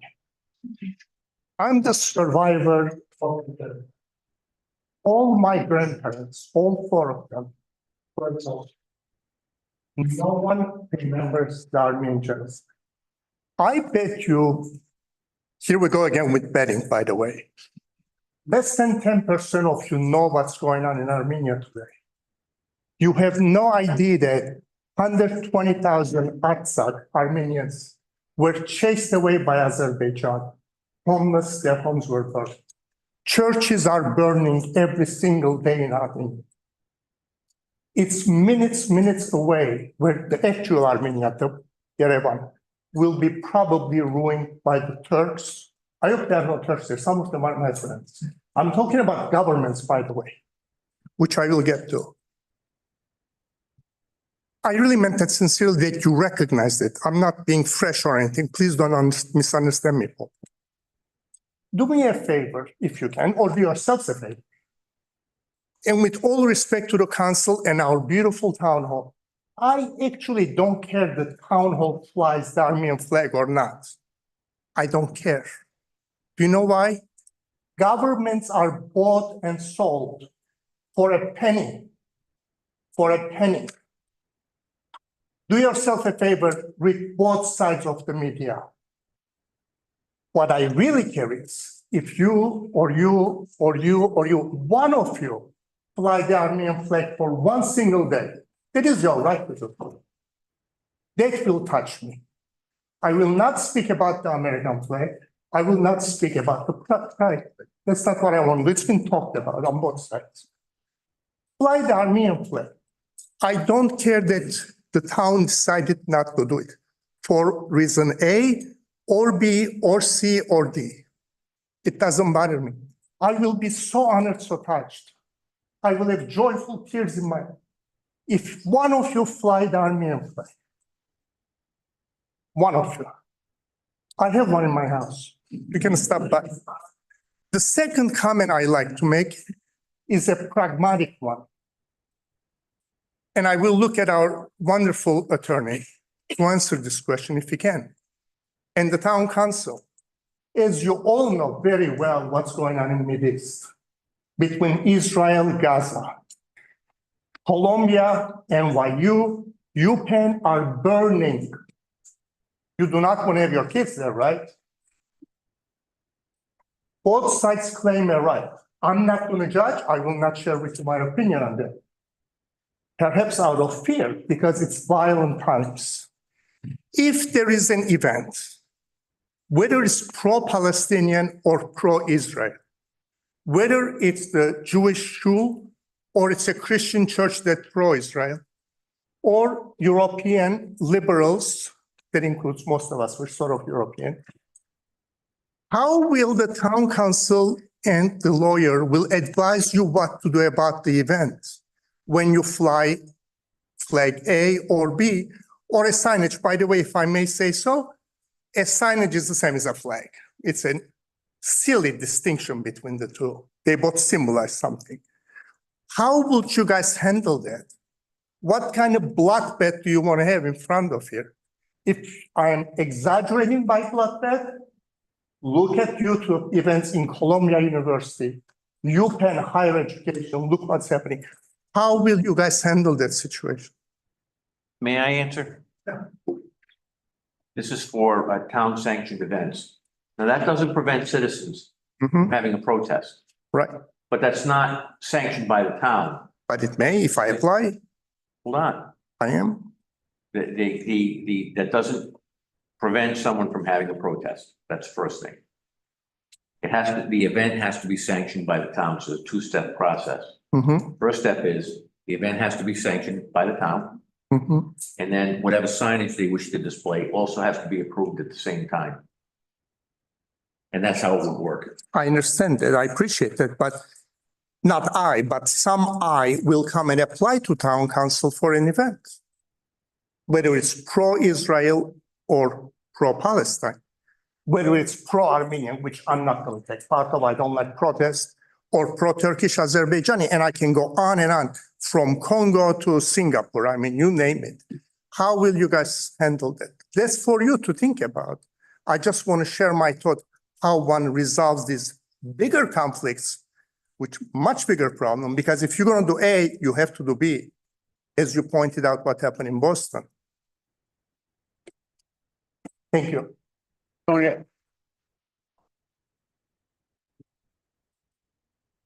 expand on that, because I had asked that question when it's coming. It's not the flag, we're talking about the event.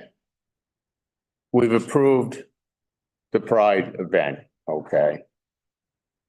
And it's going to be held at the auditorium, I believe, this year. Outside, outside the school, inside of the raining. Okay. So the flag's going to be flown down there, or the signage is going to put down there. That's town property. what if somebody else comes into town and wants to have an event? And it's anti-pride. What are we gonna do then? Are we gonna say, no, you can't have that? Or is that gonna, and I'm just using that. What if they come in and they wanna have a rebel event, a Southern rebel event? You have the ability to say no to that event. Are we gonna get sued if we say? I don't think so, no. Well, Pawtucket, Newport and Somerville, I'm not getting sued. They do the event. Yeah. That's the workaround. That's what we have here. The only issue is we're including the town hall. And it's 5 of us are going to decide right now what, if that pride flag is going to go on. And my feeling on the town hall is it's the government building, it represents all residents, and it should stay neutral. It can't, we're gonna fly this flag, you're gonna fly that flag, you're gonna fly that flag. We fly the American flag, nobody's got a gripe about that, it's gonna be neutral.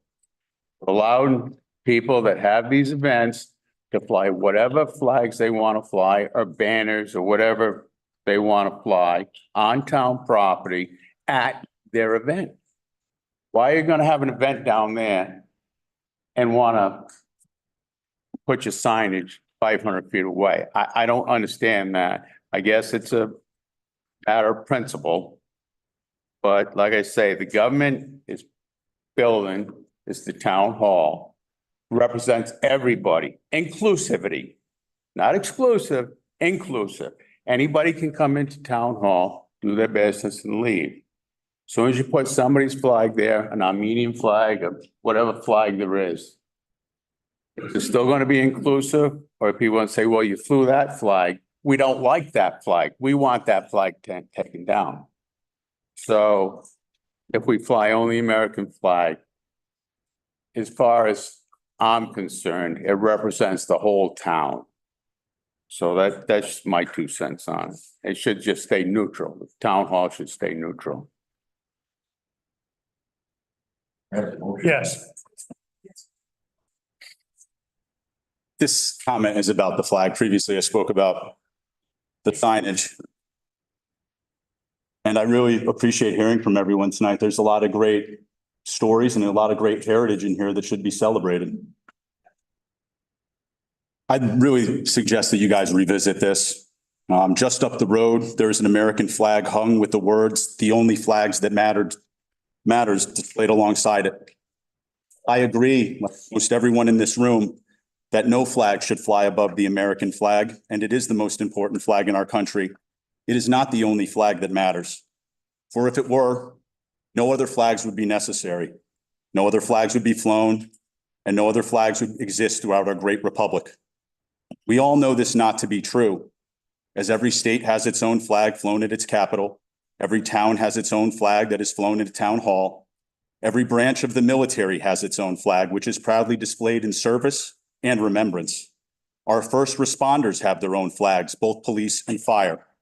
And every person that is not indigenous to America comes from a place in which a flag flies that they are prideful of. My last name is Audie, but I am a Perry. I am a descendant of Oliver Hazard Perry, one of Rhode Island and this country's greatest American heroes. In 2009, our family was invited to the United States Military Academy, Naval Academy, to commemorate the refurbished flag he carried in the Battle of 1812 at Lake Erie. Don't give up the ship. The flag is displayed at the United States Military Academy Museum, and a replica is displayed at the hallowed Memorial Hall on the Military Academy campus. My hope is that little Compton starts to celebrate our citizens' history from wherever they come, embrace our global heritage wherever that may be, while championing and valuing the acceptance of our ever-evolving community. I thank you all. Have a good night. I just want to say that I agree with what Gary was saying. And that is, how are you going to sanction or unsanction different groups that want to come in and display their flags? And I think you're opening up Pandora's box once you say, okay to this group and not okay to that group. Like you said, rebels, Confederate flags, I know that's a big group that's going on right now. What about the Church of Satan? How are you to determine if that is not a good group? How are you going to sanction or unsanction that? Then it becomes opinion. Then I think that the town is opening itself up to lawsuits.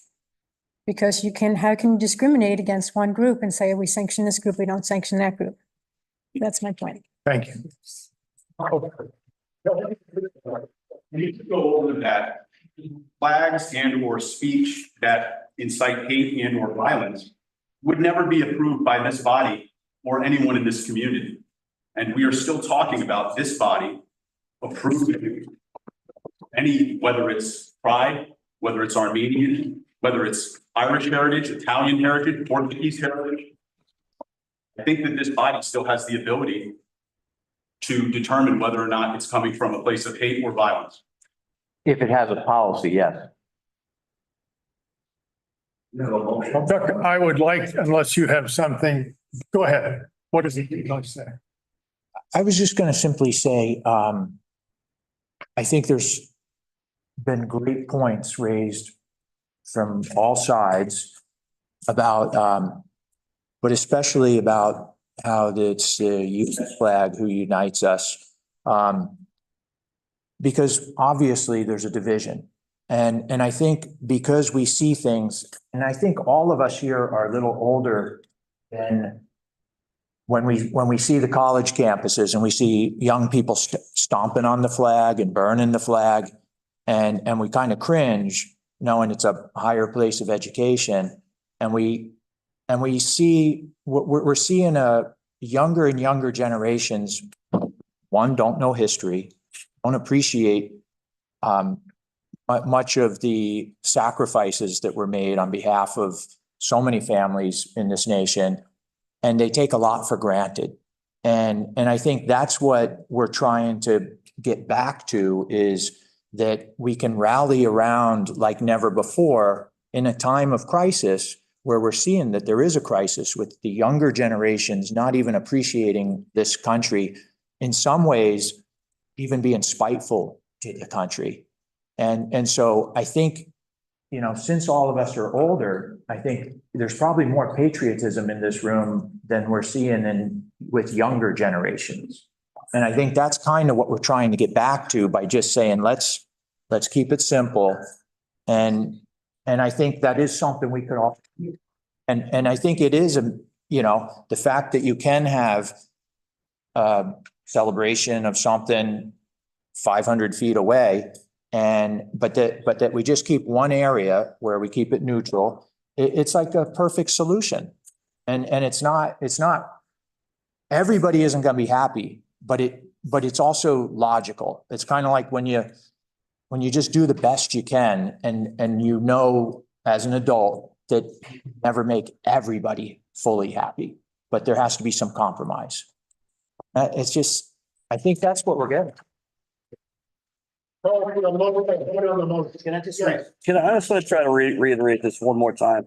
Maybe I haven't articulated it correctly. If we pass this flag and display policy, rules, and regulations, there's no Pandora's box. We're not going to get sued. We're approving the event. Yes. No Pandora's box. We're not going to get sued. We have a rules and regulations that we're going to vote on. The only issue today is we're taking out the town hall to put flags on. That's why we're here. 5 people are going to vote on that now. And 5 years from now, 5 other people will vote on that. And at someday, there may be a difference, but I don't think it's going to be today. The motion before us is to adopt the policy as has been discussed and read. Are you ready to vote? All in favor of the motion signify by saying aye. Aye. All opposed, nay. Nay. Vote is 3 aye, 2 nay. The vote carries. Thank you for your testimony. Thank you for your participation. The next item of business is to consider a resolution supporting the Love is Love initiative sponsored by the Love Wins Coastal Community. And as a subset to that, we have received letters supporting and opposing from community members in regards to the Love is Love initiative. All of those letters and emails that have been received prior to this evening have been forwarded to the counselors.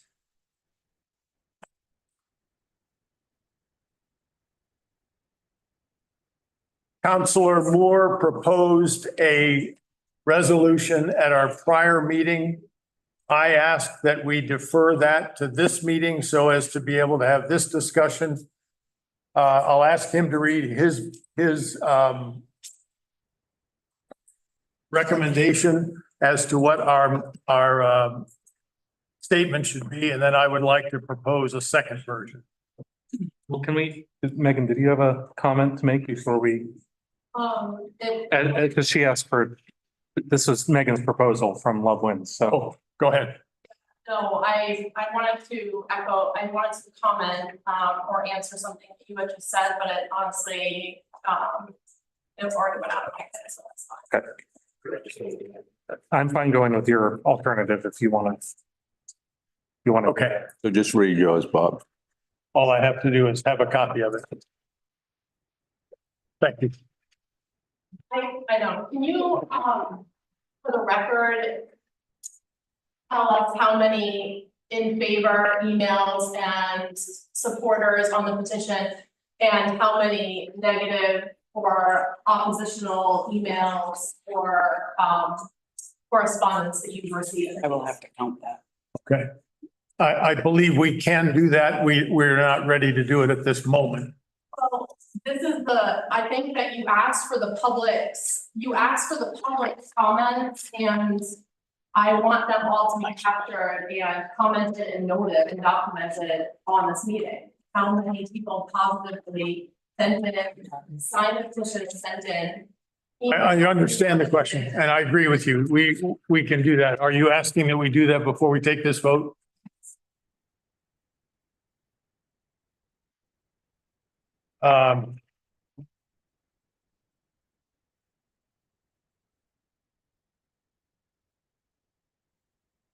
She's doing it right now. Well, Okay. Sorry.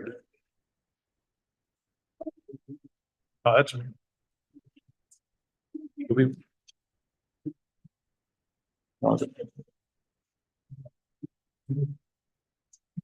Policy covers the existing resolution, but without the sign at town hall. What we just, yep, Could we just take the existing resolution and take out the sign? yours, man. What are you talking about? about the.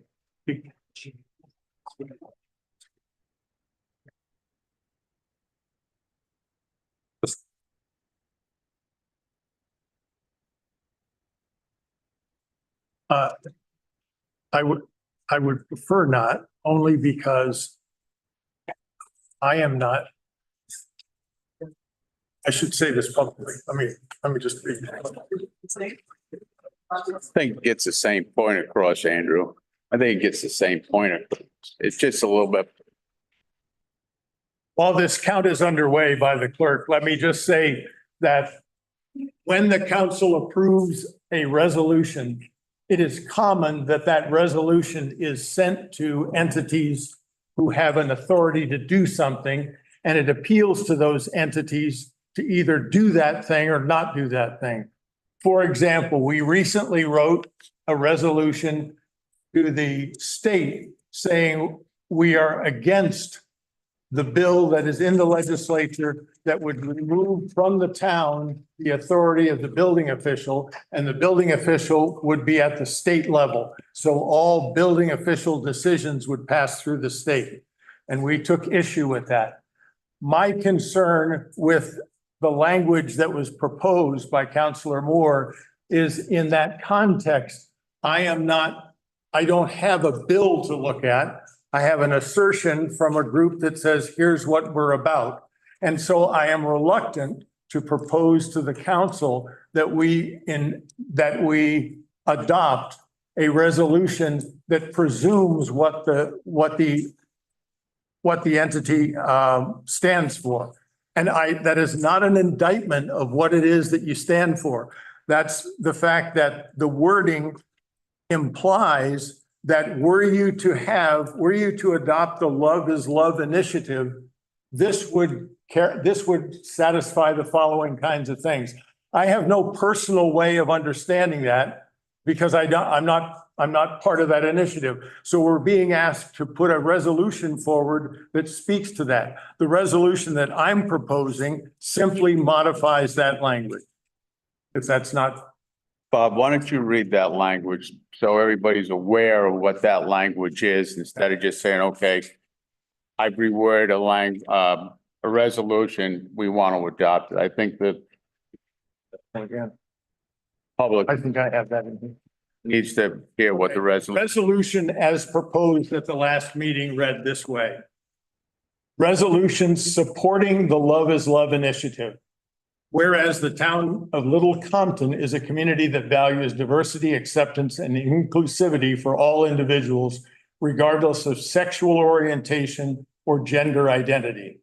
Whereas the Love is Love initiative aims to promote love, acceptance, and support for the LGBTQ+ community through various events and activities. Whereas displaying the Love is Love sign on June 8th will serve as a visible symbol of our commitment to promoting love and inclusivity in our community. Now, therefore, let it be resolved that the Little Compton Town Council endorse the Love is Love initiative and pledge our support for promoting acceptance and inclusivity for all individuals. And be it further resolved that the town of Little Compton will display the Love is Love sign on June 8th as a visible demonstration of our commitment to promoting love and acceptance in our community. My proposed variation to that is as follows. Be it resolved by the town council, whereas the town of Little Compton is a community that values diversity, acceptance, and inclusivity for all individuals. Whereas Love Wins Coastal has requested that its Love is Love initiative be considered an expression of those values. Whereas among the goals of the Love is Love initiative are the promotion of love, acceptance, and support for the LGBTQ+ community through various events and activities. Now, therefore, be it resolved that the Little Compton Town Council pledges its support for promoting acceptance and inclusivity in all individuals. I realize I'm reading it to you so as to give the clerk time to do the count, but I want to be clear that the point in writing it this way is that so we can speak for the town. We are called upon as 5 people when we put forth a resolution to speak for the town. This is a challenge in this particular case, as we heard tonight. To speak for the town is difficult if I use language that suggests what I really mean is this, or I really mean is that. What I'm trying to capture is what the organization brought forward to us and said, this is what we'd like to say. I believe I've said it honestly, but I can accept criticism readily. Okay. You want those numbers? Yes, please. Okay. Megan had submitted a signed petition. Some names were duplicated on here, but that particular petition had 122 without picking out the duplications. The additional emails or notes that we received had 23 for the initiative. Some were duplications on this signed petition to make that note, and against was 11.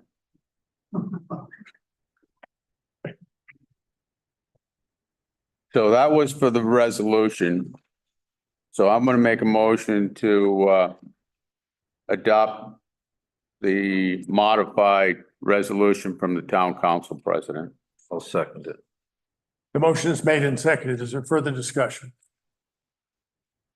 All in favor of the motion signify by saying aye. Aye. Opposed? Thank you very much.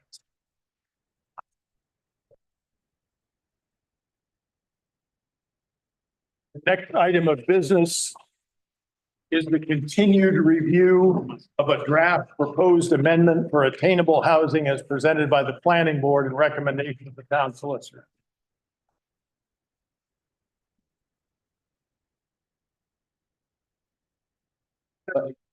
Yeah, let the chair of the planning board start it, please. Of course. Thank you.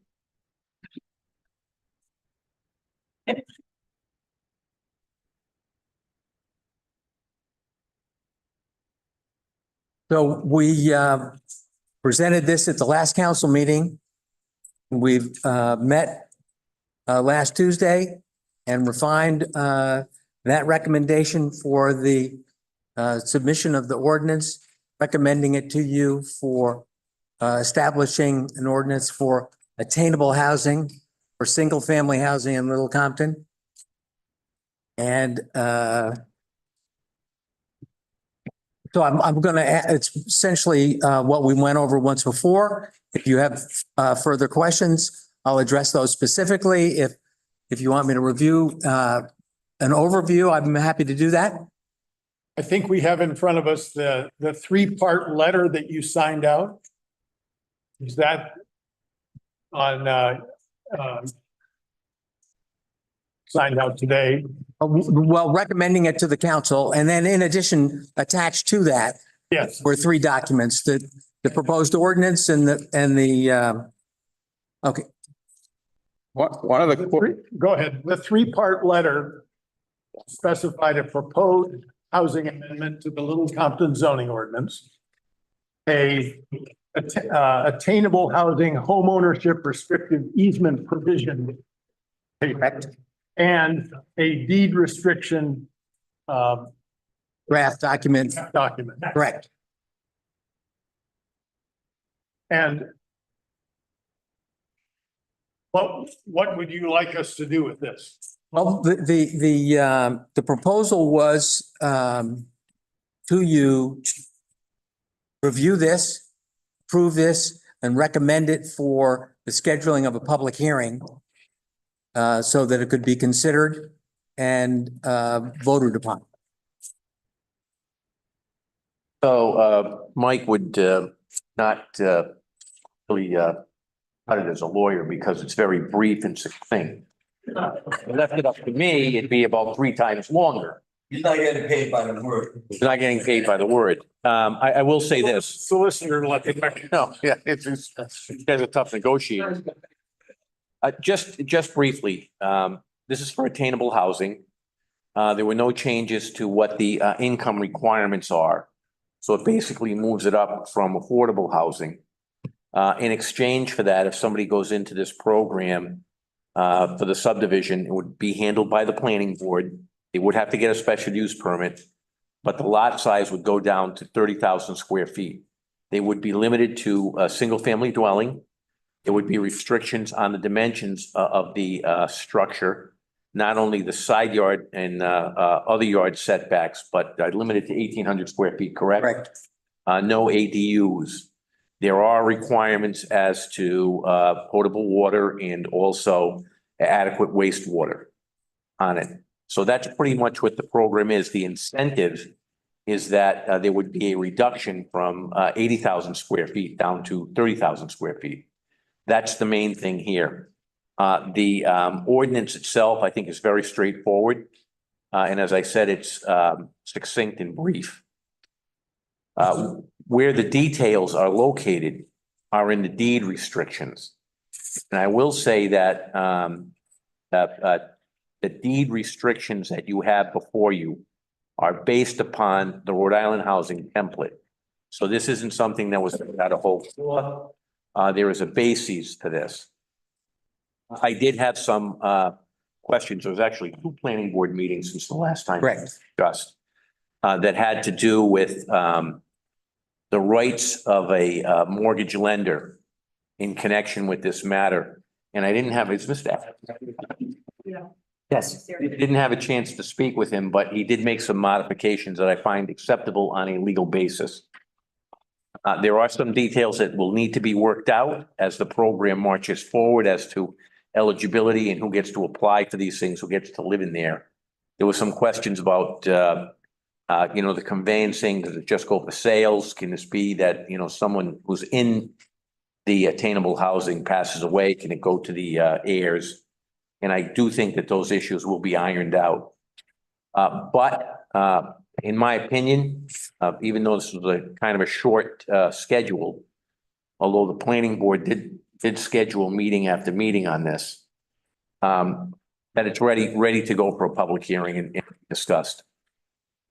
So our action tonight could be to receive this as a basis for development of the necessary documents to advertise for a public hearing. That's correct, yes. And I should add two things. The first thing is the intent of this is not to add it to the zoning ordinance, which I think is appropriate. So this should be treated as a ordinance that will go into the code and not the zoning ordinance. The zoning ordinance having special statutory requirements for their public hearings. This isn't the case. This will be a standalone ordinance. That's the first thing. Second thing is the town council will be expected to approve the ordinance and also approve the deed restriction. The intent being that everybody that goes into this will have the same deed restriction and there will be no deviations except for the plat and lot information in the owners. In light of what you said about it not being part of the zoning ordinance, we should ignore the numerical designation of 14-5.15, which would embed it within the chapter 14, which is the zoning ordinance. Correct, yes. So it would, in your estimation, need to stand alone as either another chapter or a sub. To me, that's a policy consideration. I asked the planning board that on Tuesday and correct me if I'm wrong, but the intent is that this would be separate from the zoning ordinance and stand alone because it's pretty much of a program. And it would be administered by the planning board too, on the Unified Development Plan Review. So this would be a new ordinance? Correct, yes. Yeah, so we might have to be clever about how to number and name it so as to make it under the purview of the planning board. That's one of the details that has to be ironed out. Right, ironing, okay. Can I add, if I have a question, it seems like the 30,600 square feet is a random number. How did you come up with that? Well, actually, it's a 175 by 175, which is the minimum of our current design of when you create a lot, you have to have at least 175 feet by 175 feet, and then it runs out to the balance for 2 acres. So, but that's a known quantity. Every subdivision requires a square that's 175 by 175. So it lays out a lot for the house that would be on a 2 acre lot, the same idea. Well, it's actually 30,600 square feet. It's about 2/3 of an acre. So it's a smaller area. No, I understood. Yes. Understood. For four houses to be placed on. Not on 30,000 square feet, one house on 30,000 square feet. Okay, so it's gonna be, is this gonna be contiguous? Or is it just you're just talking, I thought originally it was 4 houses on 30,000 square feet. There's been, no, it was never 4 houses on 30,000 square feet. There's been a sort of a concept drawing of 3 acres and how 4 houses would be placed on that. On 3 acres. Yeah, but not. Yeah, I misunderstood that. Each house has a minimum area for each lot. Right. 30,600 square feet. And it has provisions for setback and lot coverage separated from our current So if zoning ordinances. somebody has a 2 acre lot, they want to do this, does that negate the rest of the land, or can they do it twice on that 2 acre lot? Well, if they had a 2 acre lot, they could have 2 attainable lots in that subdivision. There's not enough land to have 3. They could subdivide it. So the provision is to lay out minimum area for an attainable subdivision. I'm just asking the random questions. So the comp plan with one lot, one house, we're creating a substandard lot. to put this on. Well, we are careful to designate in the ordinance that this is not treated as a substandard lot, treated as a standard lot and carries with it none of the provisions of a substandard lot.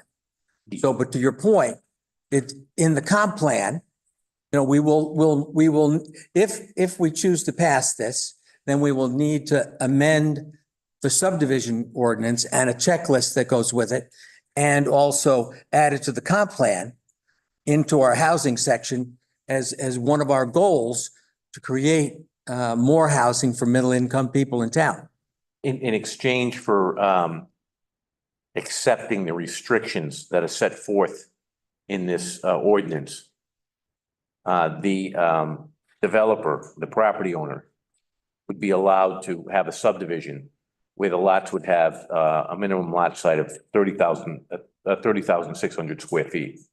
But to get to that, to get to the smaller lots that are not allowed under the zoning ordinance now, these restrictions would be in place. So these subdivisions have income requirements of 140% of AMI. So it's separate from our standard subdivisions, and the deed restrictions which make this available to someone in that middle income bracket will go follow the house and the subdivision. So if someone sells it, they need to sell it to someone who's also meets the 140% AMI requirement. So it stays in its affordable category. Right, so jumping subject a little bit, the reason for the attainable housing was to keep our local people in town, our kids and stuff. Provide housing. Provide for housing. middle income people. How does this address that? Well, by establishing higher density, there's reduced costs in creating that structure. So limiting it to 30,600 square feet, 1,800 square feet in structure size, different setbacks. So there's limits to how big a house you can build and the income requirements for the people that buy the house. So all with the intent of making it available to middle income and maintaining its availability to middle income. And I appreciate the effort and I understand the concept, but does that mean that someone from out of town can apply and do this to land?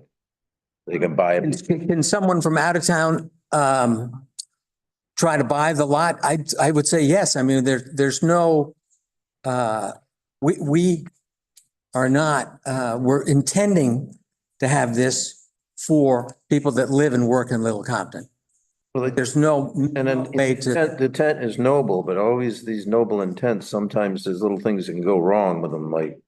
It's currently written, there's no restriction limiting it to Little Compton residents. Can we restrict it? Yeah. We did talk, I'm sorry, I'm part of the planning board. We did talk about how we would monitor this and how the applicants would be chosen. And that hasn't been, we really haven't ironed that out yet. But we talked about a preference to townspeople or relatives of townspeople initially, and then if that is, if we get through that, then the next person up, then could be from out of town. But those constraints are not built into this document. Not into the ordinance. That's correct. And so is that a step that we need to take? Not to proceed through the process, but to eventually approve it for, don't we, aren't we going to want to have some method of saying victory has been achieved because we've now got this capability to offer to people here this option, and then open it to That's under consideration. other. The selection process has not yet been fleshed out, so it's under consideration. Okay. Yes. You may speak. My name is Jim Locke and I'm on Quicksand Pond Road. One of the essential parts of this proposal is that it does not rely on state or federal money.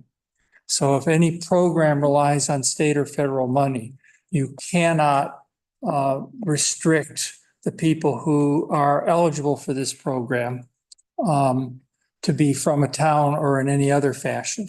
Since it doesn't, the developer can in fact create a scoring system that gives significant preference to the people who live in town, the people who are workers in town, in a whole variety of ways. That's what I'm looking for. Yeah, that's what. That's true. It's not true, Jim. The acceptance of state and federal money does not mean that we can't put a priority on the housing that we make available in the Affordable Housing Trust. We absolutely can put in preferences based on which populations of people we want to have in the housing that we're building, even with a state and federal subsidy. So for example, we're right now developing a property that we want to encourage young families to have school-age children in. We can absolutely put a preference, even though we take state and federal grant money, to subsidize the gap between what those folks are going to be able to afford and what it's going to cost to build. We can put a preference that we want to have somebody in that house because we think that this particular project is appropriate for a family and with the intention of getting more children to the school. We can do that. It's absolutely legal for us to do that. When you say we, as the housing trust can make such a. My comments were really related to geography. My understanding is that we can't give preference to people in Little Compton as opposed to Fall River or New Bedford or. Local preference is something that you legally can do. So is there a project in the works already? Well, I have more to say, but I just wanted to just pop up because I don't want that to be for there to be I mean, it's the cart getting put before the horse where there's a project that said, oh, we got to do this and we're going to try to run it through the town council. the reason I'm Attainable housing? I'm like raising. Well, there's a few, yeah. Because this ordinance. Foundation. I'm talking about it. Is there a project in the works while we're pushing this through so fast? Because I've never seen the planning board work this diligently to get something passed in front of the town council. It only takes 6 months for them to get something. So I just want to know, so I'm aware of it, so I get questioned about it. Is there a project that you want to put in place or that's in place already that this ordinance is being brought forward? And Jim Locke 2 weeks ago said, we'll put it down for public hearing as soon as we can. Why don't we do it tonight? And we couldn't do it tonight because we didn't have all the facts. And I'm certainly not going to push something forward until I know. And we're just talking about, well, we don't know what the preferences are. We don't know this, but we want to schedule a public hearing. That is a question for Jim because I'm not part of the conversation, but I do, the reason that I'm popping up and feeling like I need to speak is because this zoning ordinance does something that I like a lot, which is to say, we're going to make a zoning ordinance that addresses attainable and affordable housing. I think that's a good strategy. So affordable housing, these are two different categories. Affordable, I'm a member of the Affordable Housing Trust, which is one of the town boards, and our job is to advocate for housing affordability in this community. We can build and develop property that falls into the affordable category. And I just want to clarify this because I think there's some misunderstanding about the differences between affordable and attainable. For housing to categorize as affordable and be eligible for state and federal grant money, the people who can access that housing have to make a certain amount of money. And that's calculated based on an area, sort of a median income of the area around where the housing is going to be. And I really want to say the numbers just so we really understand what population of people we're talking about. I know the word affordable sometimes makes people a little prickly. So sometimes low to moderate income, workforce housing also is a word that applies to the population that the Affordable Housing Trust serves. As of 2024, this number that we're talking about for a single person, we can serve with the affordable housing up to $94,440 a year. It's adjusted for family size. So if you get a family of four, that's, could be two working adults and two kids, one working adult, one stay-at-home parent who doesn't have, that's work, but isn't being compensated for that work. Had two kids, that family could make up to $134,880 per year. And then Attainable recognizes that there are families in our community that do make more than that and that still can't access housing. So it's a good project. But I just want to be clear that I think as I'm hearing the conversation about this in town, I think that people are underestimating the population that we can serve. And I hear it being talked about as if it's not workforce, as if it doesn't serve the community. So I did make you guys a packet that I hope you'll take a look at with some hypothetical. We analyzed all of the salary data. Actually, can I have an extra one of those? Just one, two. I think there's enough for. These are really expensive to print. One for you. So we did some analysis of all the public salary data that we could find in town. Police, fire, teachers, town employees. We also took the Rhode Island Bureau of Labor Statistics data and looked at some of the salaries of folks that work in like really essential fields in our community, like farming and there's service industry. These are all people that, you can look through the numbers here, but there are a lot of folks who work at the street would fall into the category of affordable. There are a number of police, fire, town hall employees, both at the 80% threshold and the 120. Some people say, well, maybe you're not taking into account that that person has a working spouse. So we've modeled out actually some hypothetical, I'm not trying to be a matchmaker, but we've modeled out some hypothetical pairings where for example, where like a particular teacher salary, you could match that with a server at a restaurant, they would still qualify for affordable. So I'm just saying that to say that there's a significant portion of workforce housing that can be done under the affordable category. And then there are also essential people in our community that don't qualify that would need to be in the attainable group. So I'm just clarifying that first, because in this zoning ordinance draft, the preamble, the purpose, I believe, puts under the heading of attainable things like service workers and farmers. I actually think those folks fall more under the affordable population. If you look at the Bureau of Labor Statistics data, the farm worker makes an annual mean wage of about $37,700. That falls within our category. You could have two farm workers. You could actually have three farm workers married to each other and selling a house, and they would all still qualify as a family for affordable. So I just want to put a little point in that the affordable housing does serve a really significant portion of our community. That's one point. A second point is I like that the zoning ordinance is for attainable and affordable. I think we should think of these two projects as partners. I think that's really important. However, just to get into some of the specifics here, because it does say under attainable, so this is called proposed attainable housing amendment, right? It's not called proposed attainable and affordable housing amendment. We don't have affirmative zoning for affordable housing in this town. I believe we should, and I think this is a great way to do it, to do the two things together, recognize that we need affordable and we need attainable.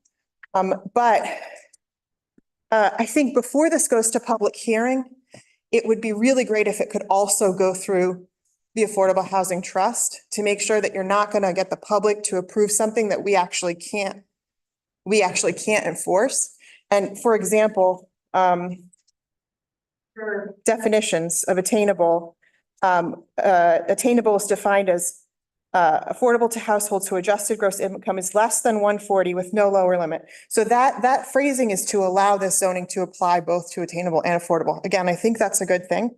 But then when you carry down that definition to where affordable appears, and there's a different definition here.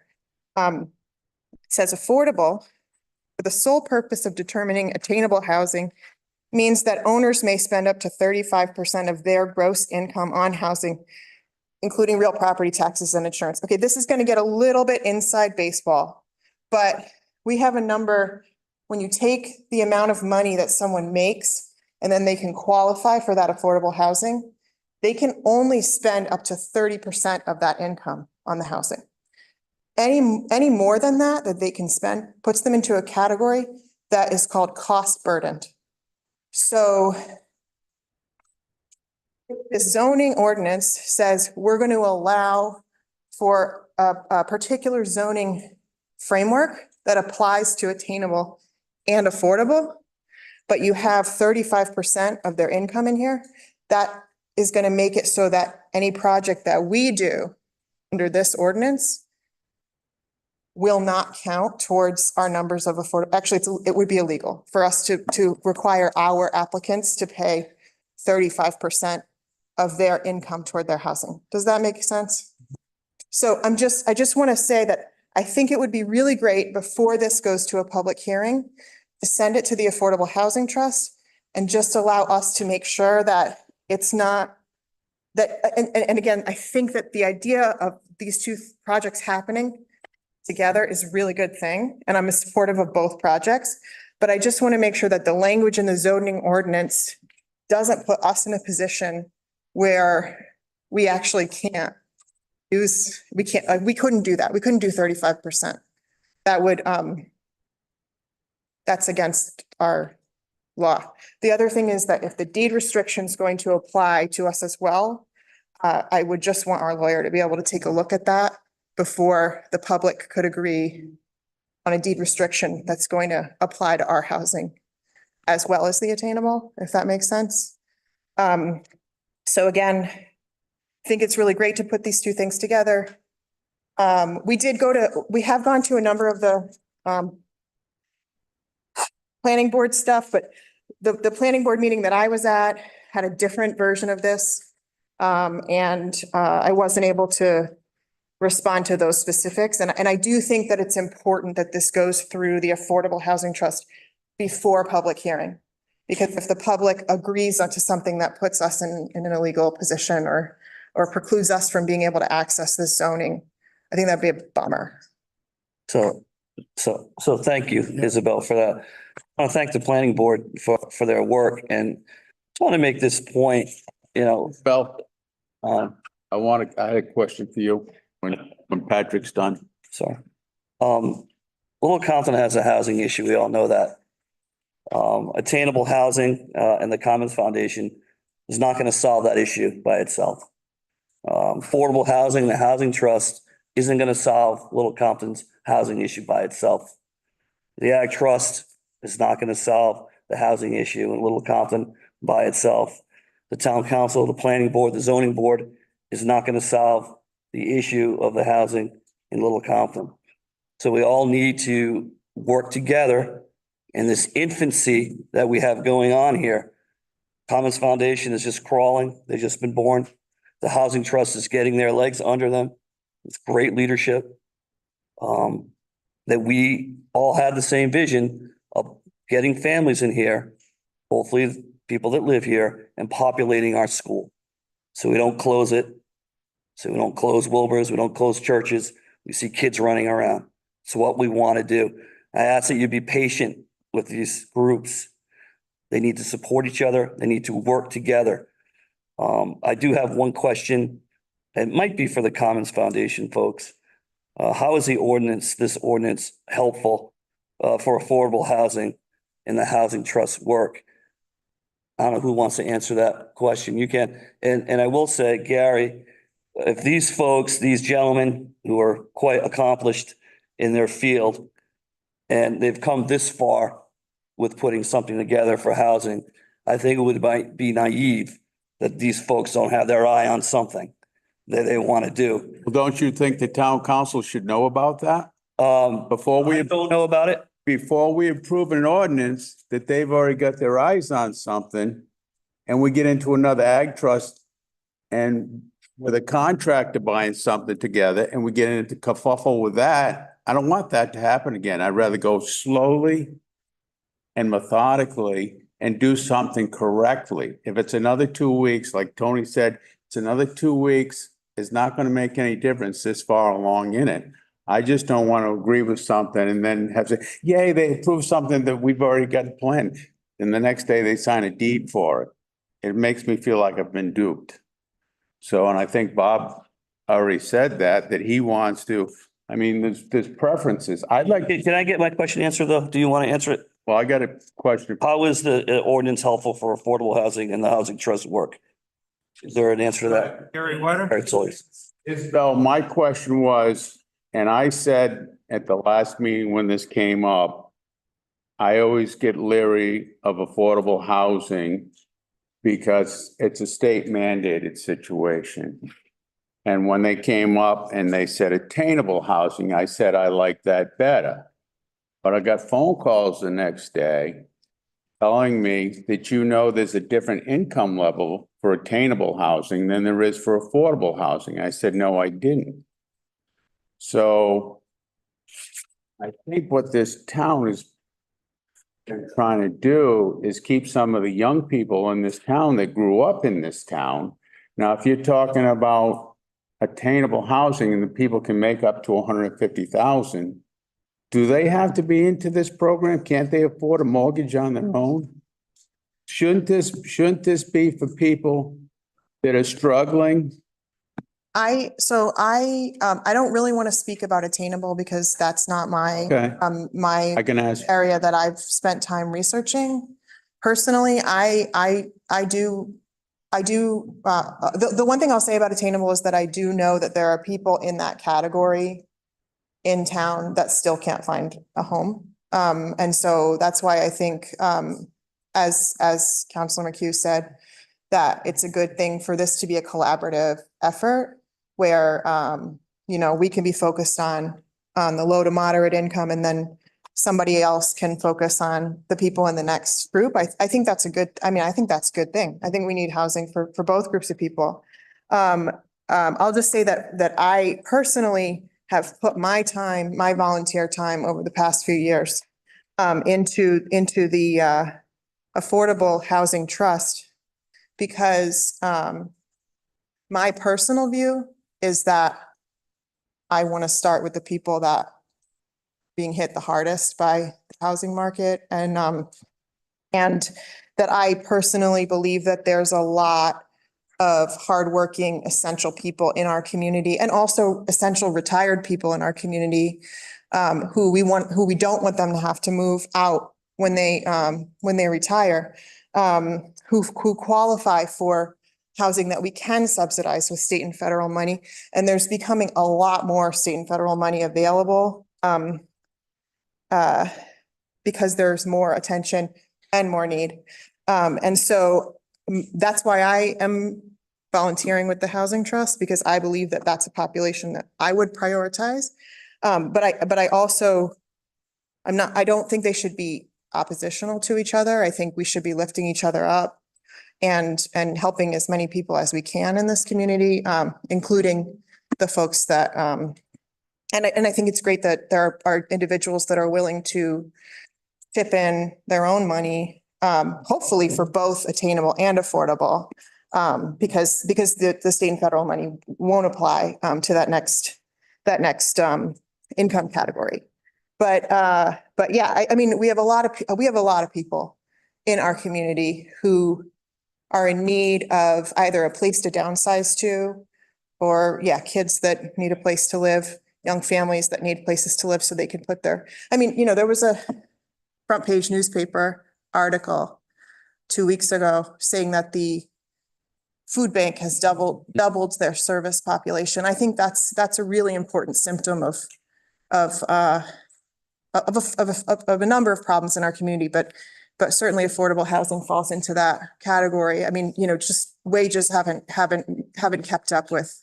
My fear is, and I hope it's unfounded, that some of these people that are in the affordable category are going to have to jump through more hoops. Therefore, they're not going to be looked at as closely as the person that makes more money. They say, oh, well, this is a good candidate right here. He makes more money. We're not going to get caught short with this one. But this person that's only affordable, well, he's iffy.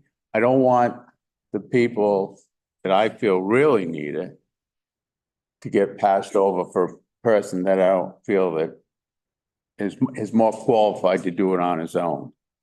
The housing that the affordable housing that falls into the low to moderate income category that utilizes state and federal funding to kind of bridge that gap.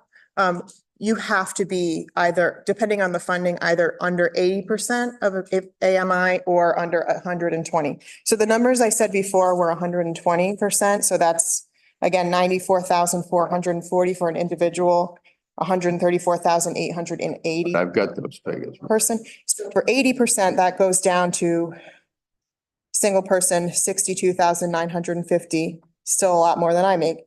And four person, 89,900. So you have a project that is, that has a grant that puts, you know, that earmarks, we want to have this project be for 80% people, people who make 80% or lower. That's the only people that could qualify for that project. If you have one that says 120, that's the only people, you know, 120 and below, that's the only people that can. So you couldn't get it, you couldn't get somebody in 140 into a real, like, a capital A affordable. We have to say affordable because that's the state and federal designation. I know that it's a word that makes people feel a little funny, but you know, we're still looking at single family housing. We're working with this is affordable again. I don't know what Projects Attainable does or does not have wings, but we are doing some research to try to get some projects built. We have for about $300,000 in grant funding, and we are working with Union Studios, which is a really rad architecture firm in Providence, to try to design some Little Compton, really sweet Little Compton appropriate single family houses that would be separate and set aside for folks in the 80% or 120% low to moderate income categories. And I just want everything to be fair. Me too. Me too. All I don't want some people passed over because they don't make as much money as the guy that's making $150,000.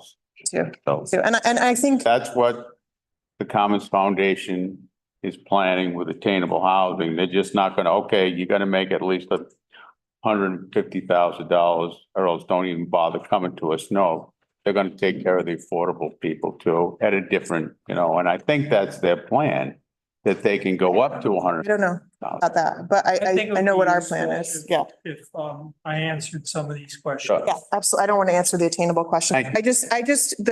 My main point is that I just want to say that we have a lot of essential people that do qualify, that are working people that work in our public institutions, and for our essential economic sectors that do qualify for affordable. And also that if the zoning ordinance is going to affect us, which I think is a good thing to put us together, I think it's a good thing. Just that to give us a chance to make sure that it works for us before it goes to public hearing. Those are my two major. Okay. Well, thank you very much for your enthusiasm. We got a lot of information for that.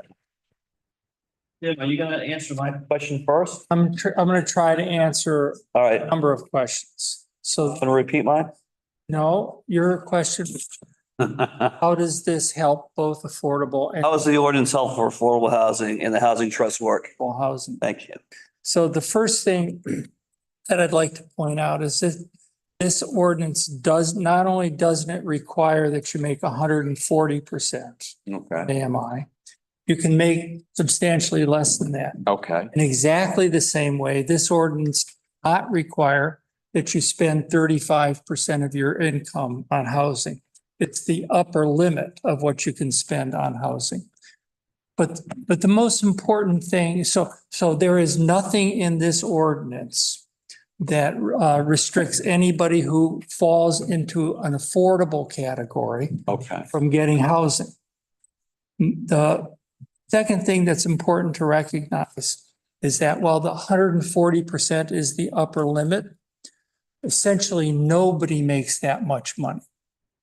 So the Housing Trust in in Rhode Island director just told us that even though for affordable housing and middle class, you can make up to $120,000 a year as a family, two different earners. The average person makes the average household only makes 93,000. So, and the reason that those numbers become very important is that somebody who makes $120,000 a year, given the state requirements, can only afford a house up to $400,000 a year or $400,000. The lowest cost house in Little Compton, as I'm sure all of you people know, is somewhere in the 550 range. So somebody somehow has to create the difference between $400,000 and $550,000 in order for housing to be made available. In order for those numbers to work, we need to try to reduce the size of the lot and become much more inclusive about who we consider. So the Commons Foundation, this ordinance does not disadvantage anybody who makes less than the amount of money. And as a result of that, what it does is it makes possible housing that can start approaching the housing levels that both attainable and affordable people can aspire to. I don't know of any way that this ordinance and this proposed ordinance, and obviously has this list out, be fine-tuned. I don't know of any way that this ordinance disadvantages people in the affordable. I just didn't want them passed over. Well, we know, everybody in town knows. I mean, the numbers that Isabella pointed out are absolutely, there's a ton of people in town who need housing. Right. And we just need to make a start on it. And my concern obviously is that the longer we wait to make the start, the harder it's going to actually be to get a start. Getting things moving. Thank you, Jim. I'm not opposed to it. I just want to make sure we have a chance to have our lawyers look over it before it goes to public hearing. That's my position. I just want to make that. 2 weeks, 4 weeks. Well, we can't have it on this month's agenda because it wasn't presented to us, and our meeting agenda has already been posted. So, I mean, we could call a special meeting, but, I would appreciate it if things that come up that are going to impact affordable housing in the town code, that draft would be sent to us before it goes to public hearing, just so we can really have time to digest it. And I'm not, just. Yeah, I think it'll be important for you to come to that point in time with focused questions that you've had the opportunity to develop because you've seen what's going to come forward. Yeah, because we've seen a lot of drafts, but it's like a different draft. You know what I mean? So before it goes to the public, I just think it would be really prudent to allow the Affordable Housing Trust to just comb through it and make sure it's kosher for us. Isabel, to schedule a public hearing, it takes at least 3 weeks because you got to advertise it. So between this meeting, it wouldn't be the next meeting, it'd probably be the next after that. July 11th. Thanks, Jim. So would you have time, Housing Trust, to go over this by 11th? July 11th, if you call the special meeting, Just check my calendar. just to go over it so that you could put your input in. We've got Patrick here, who's the chair. Would you? Our July meeting is going to be on the 8th. So if you send us the draft that you're going to put to public hearing, before, July 4th. Maybe not on July 4th, but if you send it to me before July 4th, I can get it on to our July 8 meeting. Oh, no, but then if we had any edits. If what? If we had edits, you wouldn't be able to incorporate them. I mean, we could. Whatever you put in, it can always be brought forward at the public hearing and added in, because that's what the public hearing is for. It can be added into the document, say, well, this is a great document, but this paragraph needs a little work, and this paragraph needs a little work. And then the housing trust, the planning board will do that. And then at the next meeting, they'll come back with a revised edition for approval. Yeah, well, yeah, if you got us the draft before July 4th, If you don't mind, I would rather, instead of this go to public hearing, it came back to the planning board. Right, public hearing. I would rather the planning board. After the housing trust comments? After they comment, so we can sit down with the town solicitor and go over the items that we hammered on all this time. I'm just Jim Locks wants to try to push this forward a little bit. Oh, I thought, yeah, I agree. So I'm trying to set up a public hearing and see Well, we just said we don't want to rush something. Right, I agree, but Jim's answered quite a few of my questions. Yeah. Okay, But I really would like to see it come back to the planning board before it goes to public hearing. I don't want to go into public hearing. Well, Okay. I'm saying, it's my position that if we go into public hearing, we're not going to have a chance to really discuss it like we have. So why don't we make a motion to send the draft to the housing trust and the planning board, just so they both get a copy of it? I don't know. They just sent us a draft. Yeah. They don't need to, I don't think we need to go to the planning board. Wanted to see it again. No, I'm. But no, I don't think we need to send a planning board. So Isabel, you have a meeting on the 10th? We have our housing trust meeting on the 10th, but we weren't given this. Oh, I understand that. So why can't you have a special meeting, next week? but if We can get something back to the council for our meeting on the 20th. I mean, I have to check with everyone if they're available. You know, we've had special. You got one over there you can check with. Isabel, let me ask you a question. Are you worried about you haven't advertised this yet? Because you have to advertise your meetings. Is that what you're worried about? It's too late for us to have it on our agenda for the 10th Why is it too late? Jelly, it's only 48 hours. because it's 48 business, right? Right, Gary, they could still sneak in. What time's your meeting? 7 o'clock? It's too. Yeah, if she got it in by 6 o'clock tonight, Yeah. could have done it. Okay.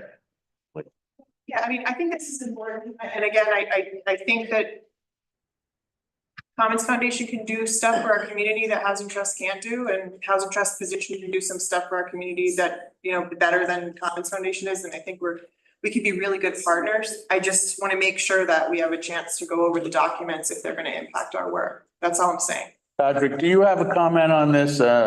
You're the head of the Housing Trust. At this point in time, I don't know that my voice is gonna clarify anything. I would agree that collaboration is a good thing. There have been several drafts of this, and I have spoken about it before publicly. I think what is being proposed has far more positive aspects than negative aspects. So I guess my question is, you're gonna have a meeting Monday. You really can't discuss this because it's not on the agenda. Would you be willing to have a special meeting? Absolutely. All right, As good. long as we can maintain a quorum for that, Gary. Okay, so why don't we you want to make a motion to forward this draft to the Housing Trust and ask them to be as prompt as they can to get it back to the planning board with their comments or questions? There you go. I want to get it back to the planning. And still have a public hearing on July 11th or no? I don't know if I don't think we can pull that off. no. Mike, can you get your comments back for our June 20th meeting? You restate your motion. If they have a meeting on June 10th, when's your next meeting? Well, June 20th wouldn't be enough time for July 11th. Wouldn't it be enough for you? I'm not thinking about July 11th. To get the draft to the When's your next meeting? trust and the plan, What's your next meeting? housing trust first, then to the planning. Well, you've been calling extra, you can call an extra meeting too. If you have to.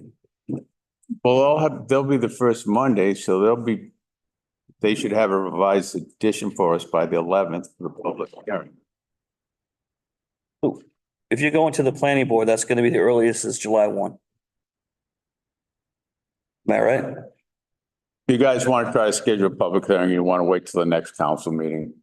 Let this flesh out a little bit. This is a decision of the council. Okay. What did you say? This is a decision of the council. Whatever the council decides is something that will obviously do our best to work. We can come out of this meeting having voted to send to the Housing Trust for urgent action, to the Planning Board for incorporation of updates, and we can set a public hearing, and then whatever comes back and come back at the public hearing. If it has to, if we don't get it in time. I'll second that motion. It's kind of the one I made, so that's all right. Well, no, he has one. I'll rescind my motion and go with what Bob said. Second, Bob. You'll have to play the video. Yes, I will. So just a question, does that mean that you're voting to schedule a public hearing on the 11th? No. No. No, we're not ready to say that. We should be ready to say that at our next meeting. Hopefully, if all you, Our next meeting is the 20th of June. No, but this public hearing could only be after July 11th. Whatever the next town council meeting would be. And if that's what the decision is, then we'll do our best to work with it. All right, motion's made and on the table. Vice's job. That's his job. He does it well. The motion has been made and seconded to forward these documents to Trust and Planning Board and to point toward a public hearing as early in July as possible. Good enough. Any discussion? More discussion. All in favor? Aye. By saying aye. Aye. Aye. All five are in favor.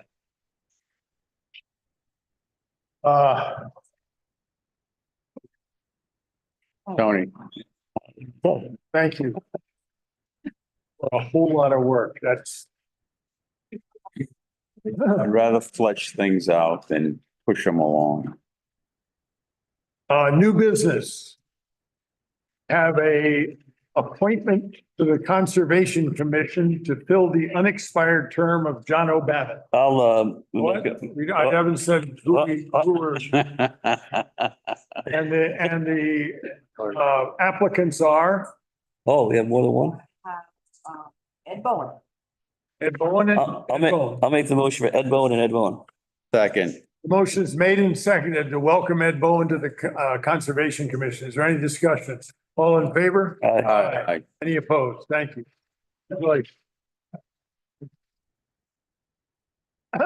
Consider a resolution to support Article 5, Question 3 of Governor McKee's fiscal year budget proposal to the state legislature, $100 million state housing bond issue to fund the construction of affordable and attainable housing in Rhode Island. I'll make that motion. Second. Motion is made and seconded.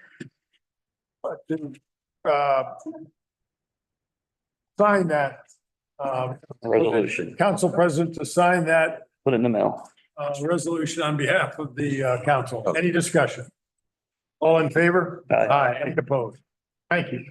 As Board of License Commissioners, a request for a Class F one-day retail beverage license for Gnome Serve. Approved. I'll just says. Let him finish who's it for. Gnome Serve.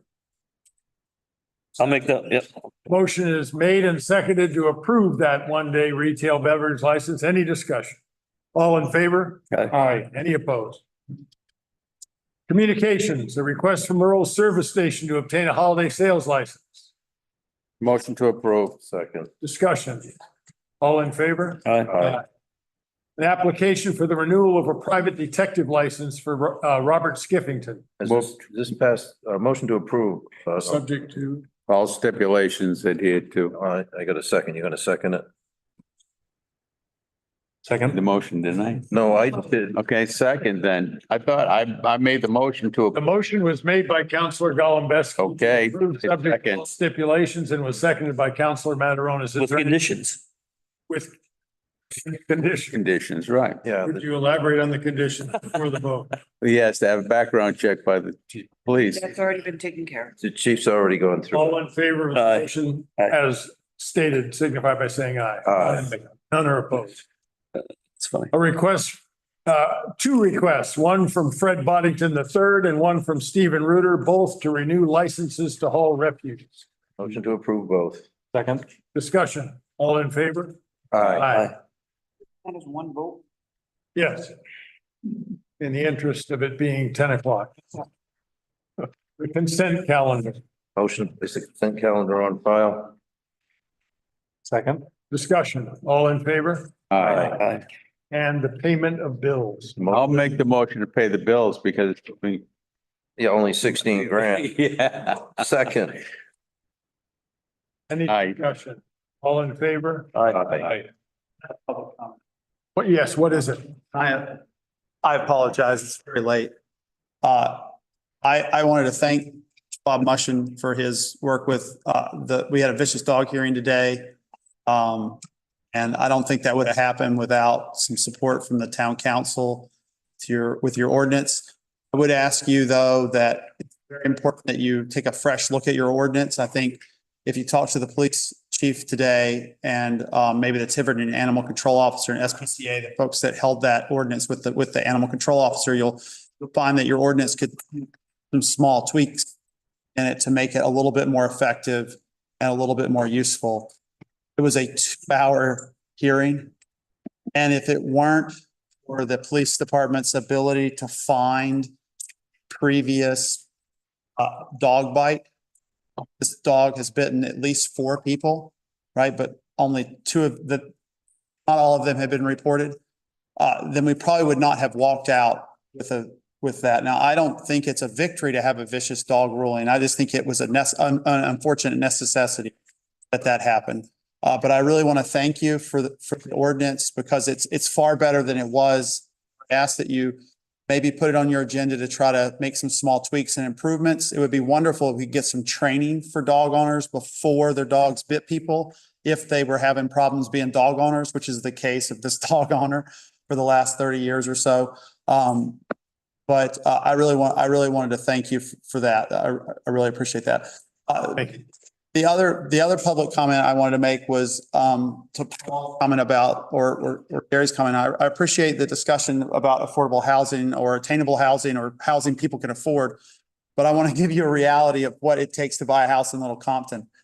I have a friend, a good friend of mine who moved south about a year ago, regretted it about a week after they sold their house. And they just bought another house here in Little Compton. $1.3 million cash. They had 24 hours to make the decision, no inspection, no appraisal, 15-day closing. That's what it took to buy a house in Little Compton. It's not an extraordinary house. It's a nice house in Little Compton, right? So I don't know who affords a $1.3 million house, except for somebody who just sold a $1.3 million house, basically. But that's what it takes to buy a house in Little Compton.